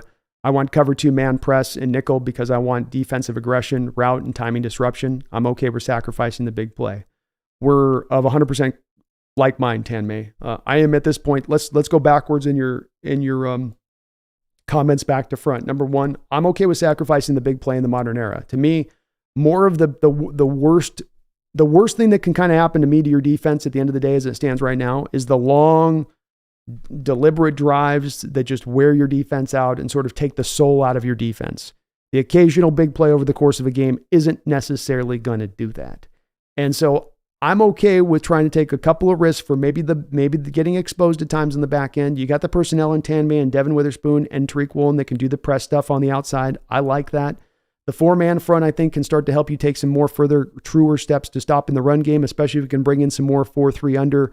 Get the Sam linebacker on the field on the line of scrimmage like you used to do against a team like San Francisco. That would be excellently effective, I think. And then, run some variances on the back end with your coverages at that point. Don't just stay to the cover 3. Run some more different stuff at the back end, but engage with more man and more press. And then none of that necessarily requires Carroll to step outside of himself with more blitzing then. But that could, I think, bring some immediate success to them first where they've been a little bit right now with the current scheme. Terry Reese, we have great and tough receivers. We need to be playing inside the numbers to be less predictable. This will open up all kinds of other offense. Agreed. It's another one of those ironic deals, Terry, where if you utilize the middle of the field, you're going to start to cause defenses to actually defend the middle of the field. And when they start to defend the middle of the field and take away all of those assets from the outside that help to double DK Metcalf on such a constant basis, now those assets have to come down. And now you can start to work outside the numbers and deep again. And there'll be a lot more openings out there to go get it done.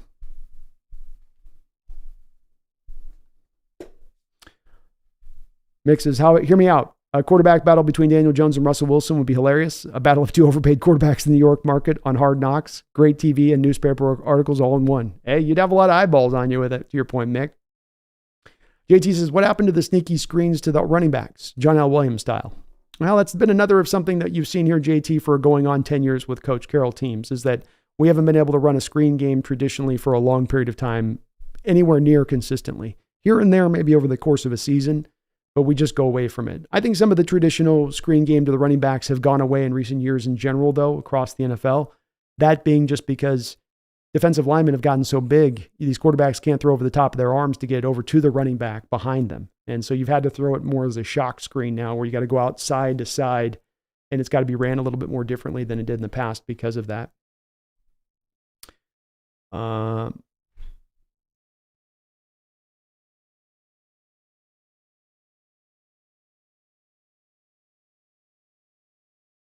Brock Purdy.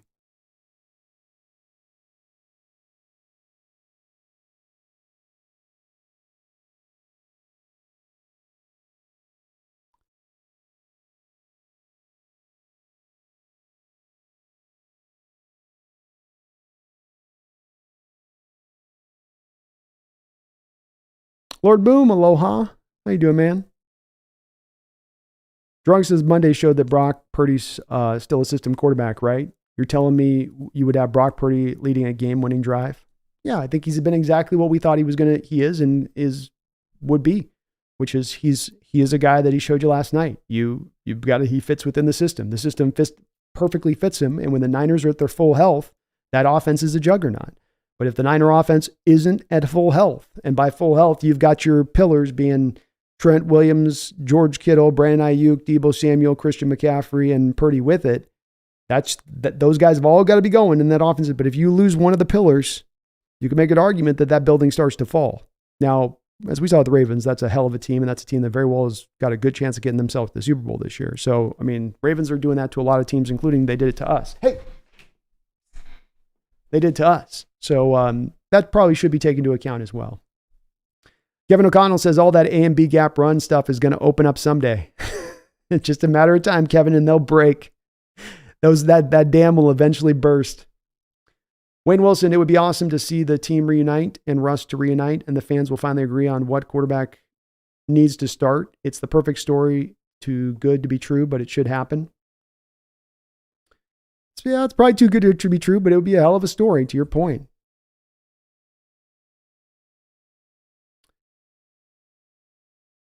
Pyria Fun says Russell Wilson, 26 touchdowns, 8 interceptions, and benched. I would be irate if I were Russ.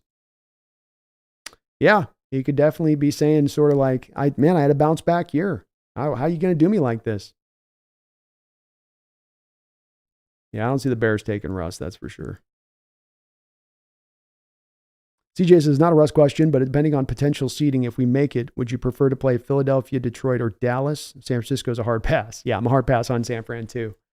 I like the thought of taking on a Philadelphia team right now where they're at. I feel like they're maybe not, they're a little bit maybe, vulnerable as they kind of stand at the moment. I'd go Philadelphia, Detroit, Dallas in that order. Wayne says, Russ, K9, and JSM with a fixed O-line. Russ will have his connection with DK and Lockett back as well, and we should keep Fant because I thought that's why Denver would trade for Russ. It's possible there. It's possible. Dark Joke, thank you for the $2 donation. To your point on that, got a question on this, Wayne. Says, do you think Noah Fant comes back next season? I don't, Dark. I think he's going to command probably somewhere in the neighborhood of $7 to $11 million a year on a new contract, even a couple-year deal. I don't think we're going to have the money to afford to pay that. We're going to have $2 million of functional cap space as it stands going in the offseason. We're going to roll over $5 million from this year. That leaves you $7 million. But you want to re-sign a couple of guys potentially on this team, and Leonard Williams, maybe Bobby Wagner, maybe even somebody else like Colby Parkinson on a really low deal. You're not going to have the money to then go spring for $7 to $11 million a year for Noah Fant to bring him back, especially this team, Dark, joke has not really been able to find a good, easy way of being able to utilize him correctly. They just have whole games like this past week where they just kind of forget he's on the roster and don't even send him a target his direction. So, no, I think he ends up going signing somewhere else at this point. Thank you for the donation. Appreciate you.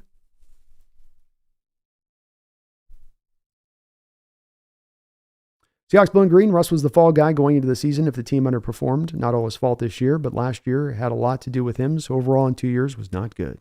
Yeah. Tan May says, Brandon, you should add a depends option to the poll. Laugh out loud. or Tan May says, what are the terms? Yeah, I should have put that one in there. Lord Boomo will get a new head coach ASAP. Hopefully we can get a new head coach before 2025. I don't hate Pete, but it's time for him to retire. You're not alone.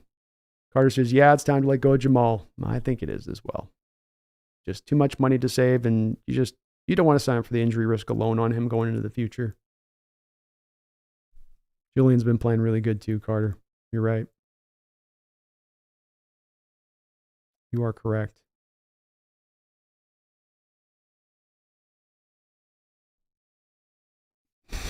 Period.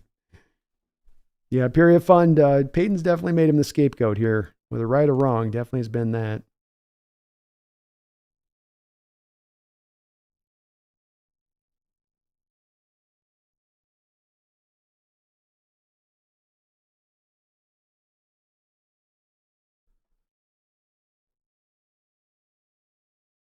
Right. Mikkel Cam, if they consider Russ, what would those reasons be? He's 35, and I'm not sure he'll offer more than Gino or Drew do already. I'm not sure it's a good idea, just not plausible.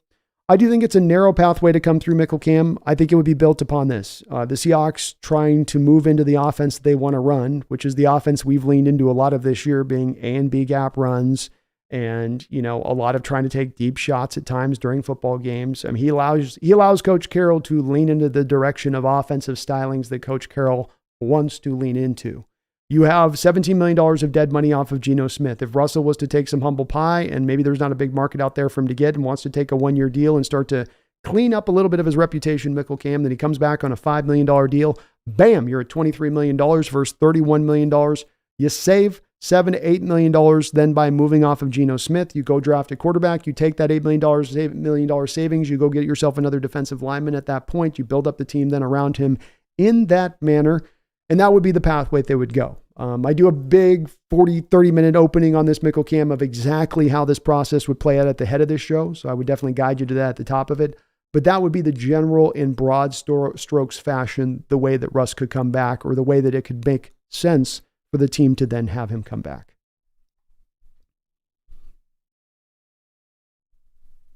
Azaban says Russ can come back if he's a second quarterback to Geno. 2, we go to PO, beat the Rams, beat Cowboys. We play Russ to beat the Niners, then win the Super Bowl versus the Ravens. Geno gets injured in the half, then Russ finishes. Oh man, you got yourself a Cinderella tale right there. I am a flamingo. I honestly don't think he'll ever come back to Seattle. None of this should have ever happened. Flamingo says also Russ needs to come home. This was all a big mistake. Yeah, I think like you said, it probably shouldn't have happened or shouldn't have gone down. The best thing for both these guys, the Carroll and Russ, may have been just to be together and to be locked together on this, but I don't think it's going to be hard to make it happen. Cliffix, I think Falcons are the one that makes the most sense to me too. I don't think the Vikings are going to sign up for another Cousins contract coming off the Achilles. I do think Cousins gets paid though somewhere. Tommy says, I don't know if I ever want to see Russ in a Seahawks throwback number 3. That would bring back Rick Meyer vibes. Yeah, it would. Jeffrey, as much as I love winning the Russ trade, I couldn't help but feel a little bad for him. He made a decision that he thought would be best for him and his family, but it has ended catastrophically for him. It's been a tough road for him. And I'm a guy that did have a little bit of not ill will towards him on the way out, but I was sort of like, hey, I don't have any, you're getting what you wanted. So be it. You've gotten your outcome that you derived. So be it. So, that worked the way that worked at that point, in my opinion, too. But man, it's been the most brutal of past years for him. It has been absolutely rough road.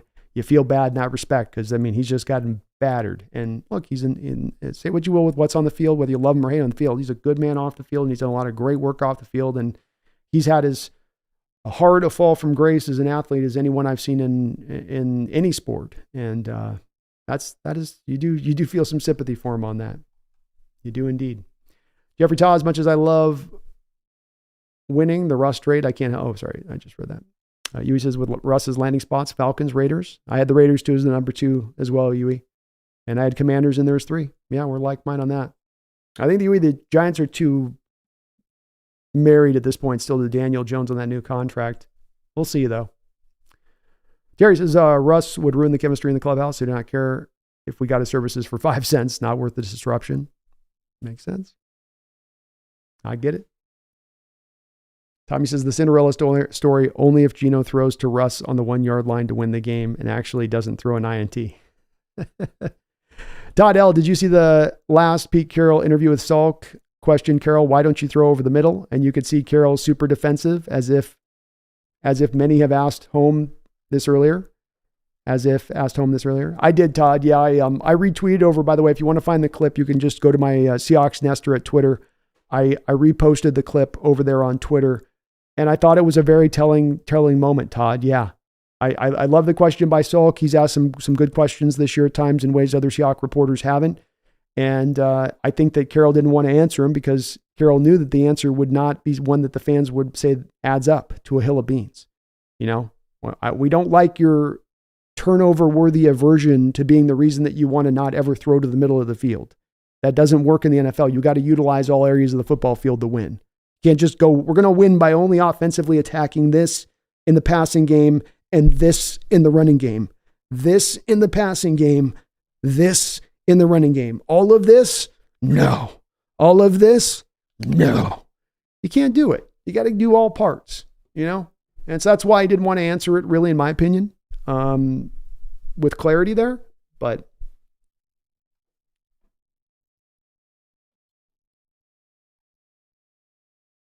by the way, we'll wrap the poll up here. It's 765 votes in the House here. Should the Hawks bring back Dangerous? No, 72% was the answer. Yes, 27% was the answer. So a little bit of skewing at the end here. It kind of flatlined a little bit better in Russ's favor at the end. But definitely does show you that not necessarily there are open arms here aplenty for Wilson to return. Jizz and Trigger says Mr. Unlimited needs to stay on the red carpet and stay away. Addison says, do you believe we should attempt to bring Russell back? The only way I'd be open to doing is him taking a heavily, heavily discounted deal. And it would have to be a deal where we collectively, between a Geno Smith release and a Russ signing, are saving some money between the two at that point. Even then, I think I'd be a bit hesitant to do it. But there is a part of me that sits here and goes, you know, Carroll's never going to run these modernized offenses. You know, that's never going to be his thing. And we can bitch and moan about that, and we can be like, oh, dang, and try to run this kind of partial half-ass thing. Or we can just lean into what Carroll is. You want to run your simplified offense? Go find the quarterback that ran your simplified offense as well as anybody out there that's going to run it. And if there's for a cheaper cost and for savings on the other end of it at that point to have him run that offense in that way, I could be talked into it at that point. But I think the best answer when it really all boils down, Addison, is to probably just you roll with Geno and you call it the day on that one. Because there's really not a chance Russ is going to take that big of a discount to save that much money when it goes down to the bottom line there. Tommy says, fact is Russ went kind of Saving Private Ryan on the bridge on the way out. Going to be a hard sell to the fan base. Yeah, agreed. Yui says Russ should not come back, but from an X's no standpoint, all Russ ever needed was an offensive line and running game and some pass catchers. Seahawks had those now, and he's an upgrade at quarterback. No way in hell it happens. Why not? Probably not. What's up, Space? How you doing, man?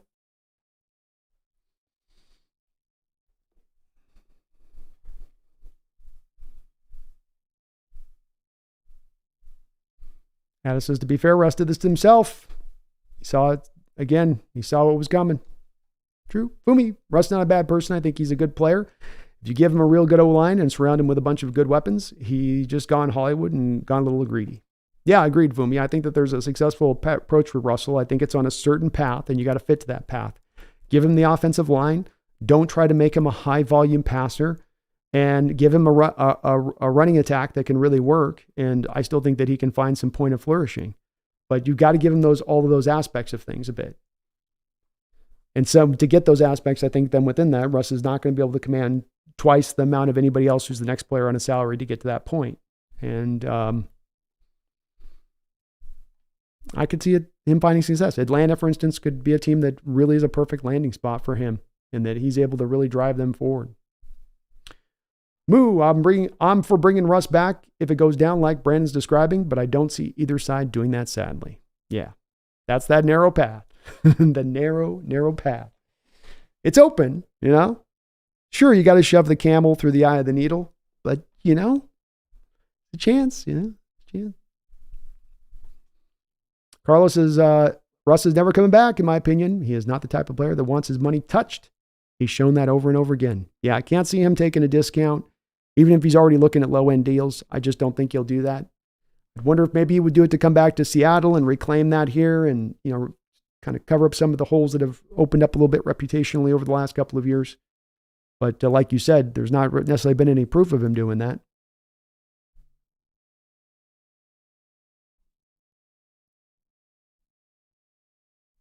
Randy A says, good insight, great channel. Thank you, Randy.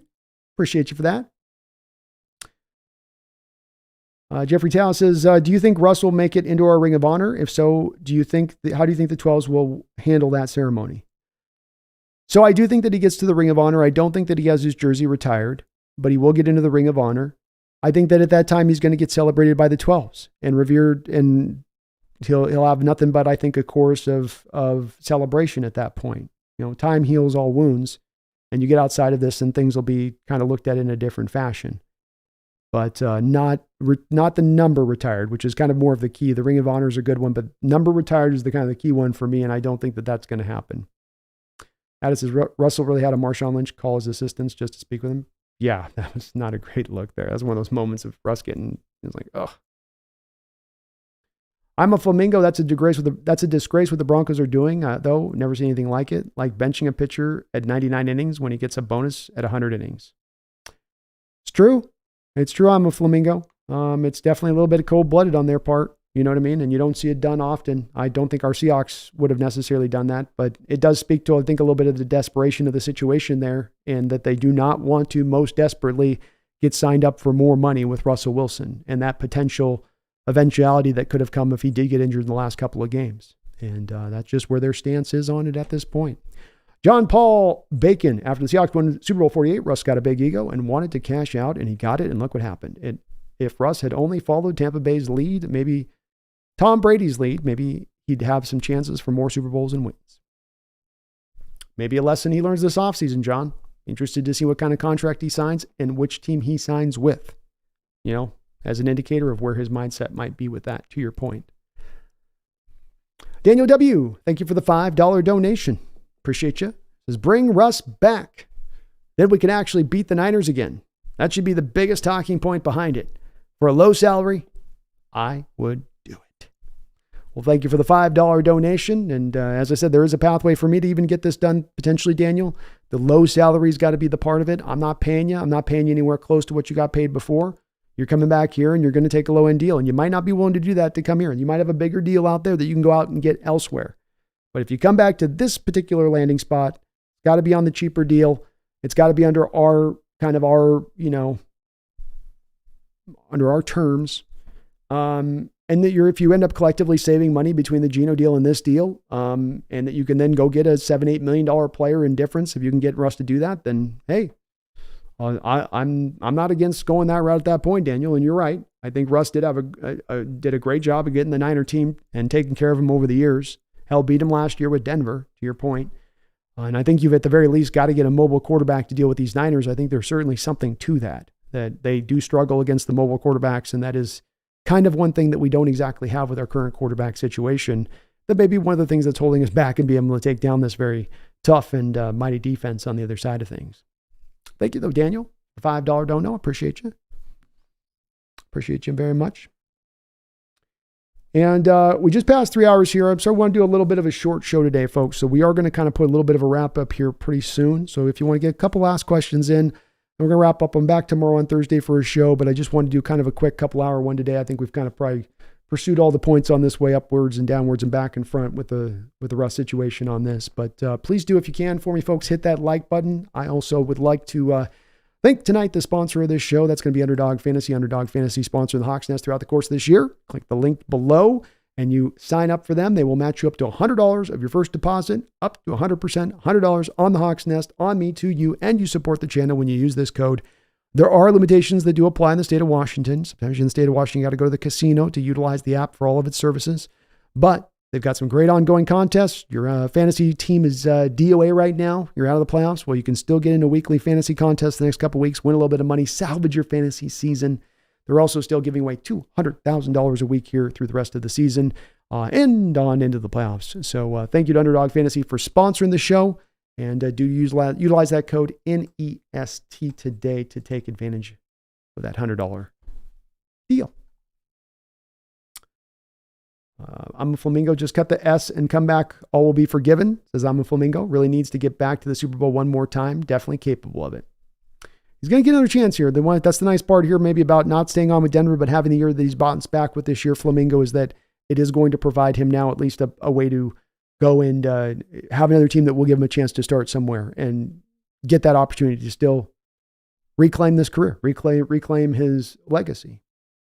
You know, what will be the final word? Tanmay, for me, the only way Pete earns another year is making the NFC Championship game at minimum.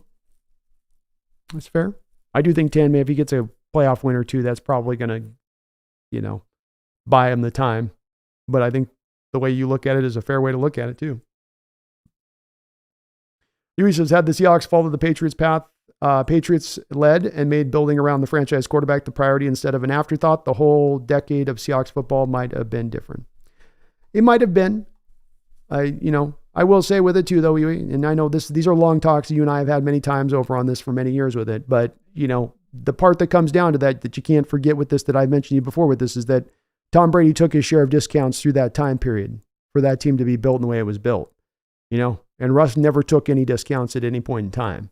That's the part where I just don't think that there can be a dead spot there in our consideration of it. It's not to say you're wrong, and that he didn't have the thing fully built around him in a way that Tom did with New England or even with Tampa Bay.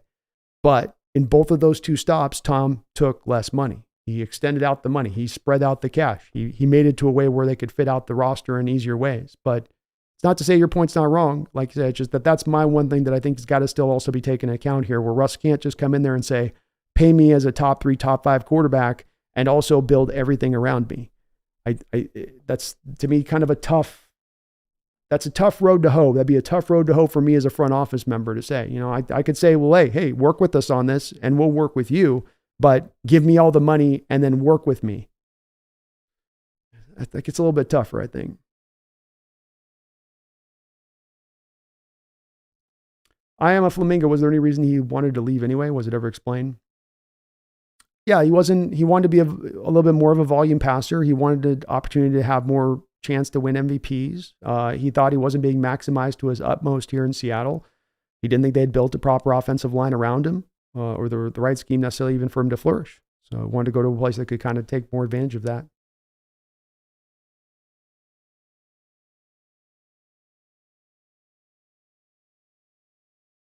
What's up, Wigger Garden? How you doing?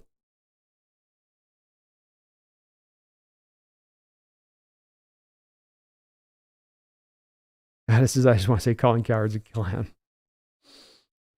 Yeah, it's fun to watch him today tap dancing around with the Russell talk. Joey says Justin Fields would be a better draft choice if we don't draft quarterback. Maybe a possibility this offseason. A lot of people making the connection between the Hawks and Fields, potentially.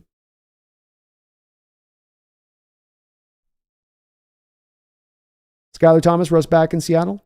It's a possibility at this point, Skylar. He is going to be cut, but I don't know if I could say it's a likelihood. It's probably still small chances of still happening at that point. Cliff is saying, get that bag, B. Ali Ahmad Bilal says, I don't want him back. He thought he is bigger than the Seahawks.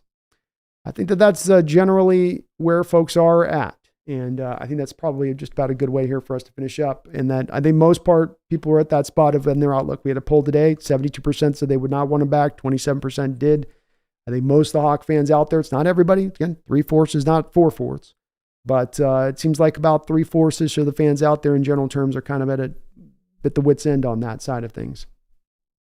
Randy A says teams have caught up to the old style of offense Seahawks of football. Teams have caught up to old style offensive Seahawks football. Pete is good motivator and can get a lot from his players. If you see any ex-Seahawks, when they go to other teams, they suck. True. Definitely seems like they usually maximize the most out of the guys here. It's rare a guy goes on to another place and takes off. Pretty clear that Russ is going to retire at 40, says Cliffix. Anyone remember he wanted to retire at 45 when Tom Brady was around? I do remember. He says that Brady was always certain Patriots were committed to keeping him behind the best offensive line in the NFL. That kind of commitment leads to sacrifice. Seahawks never did that, even looked into trading him. Well, the look of trading him had to do with the contract negotiations. That's the part, again, we get back to where I'm not getting you to buy on it. I understand you're not buying on what I'm selling with this. When you come to Brady was always certain Patriots were committed to keeping him behind the best offensive line in the NFL. They had one of the greatest offensive line coaches in the sport there. That was for sure. But I don't know that you can provide me any proof to back up that that's the truth of what was going on. He probably said, I'm taking this discount with the thought process, you guys are going to do right by me when I do and take advantage of it and help me out and get the most out of me, get the most out of the savings I'm giving you. But I think that if Russell Wilson had come to John Schneider and offered him the same deal, I think John Schneider would have offered him back the same deal. I mean, are we to believe then that he comes to the front office and he says, here, I'm going to give you guys back $15 million, and the Hawks are going to pocket the money and be like, great, more money for our defense. It's pretty logically easy. He comes to him and says, look, I'm going to give you $15 million. I expected to go into my offensive line. They say, no, we're not going to do that. He says, no, I'm not taking a discount. To believe that the team would say no to that, no to having a chance on money that they're already going to spend to build up something to help him out and make him better at that point, I think that doesn't make any sense to me. I don't add up. And if I'm wrong on that, Huey, provide me the proof. You say Brady was always certain Patriots were committed to keeping him behind the best offensive line in the NFL. So great. If that's the truth, there should be a quote somewhere then of Brady or a reporter by the Patriots that reported on that being the very fact of what derived him then taking that. And if you can post that in not just this or down in my comment section below the video, I'd love to go read that as was the impetus. But again, we come back to, let's just walk through this logically. Russell Wilson walks into John Schneider's office. Hey, John. Hey, Russ, how's it going? John, I want to take $15 million less off my contract this year, but I want you to put that $15 million into my offensive line. Do we honestly think, Huey, that John Schneider raises two middle fingers up to him and says, give me the money and I'll put the money where I want? Or John goes, yeah, we've got a guy we can bring in here to do that.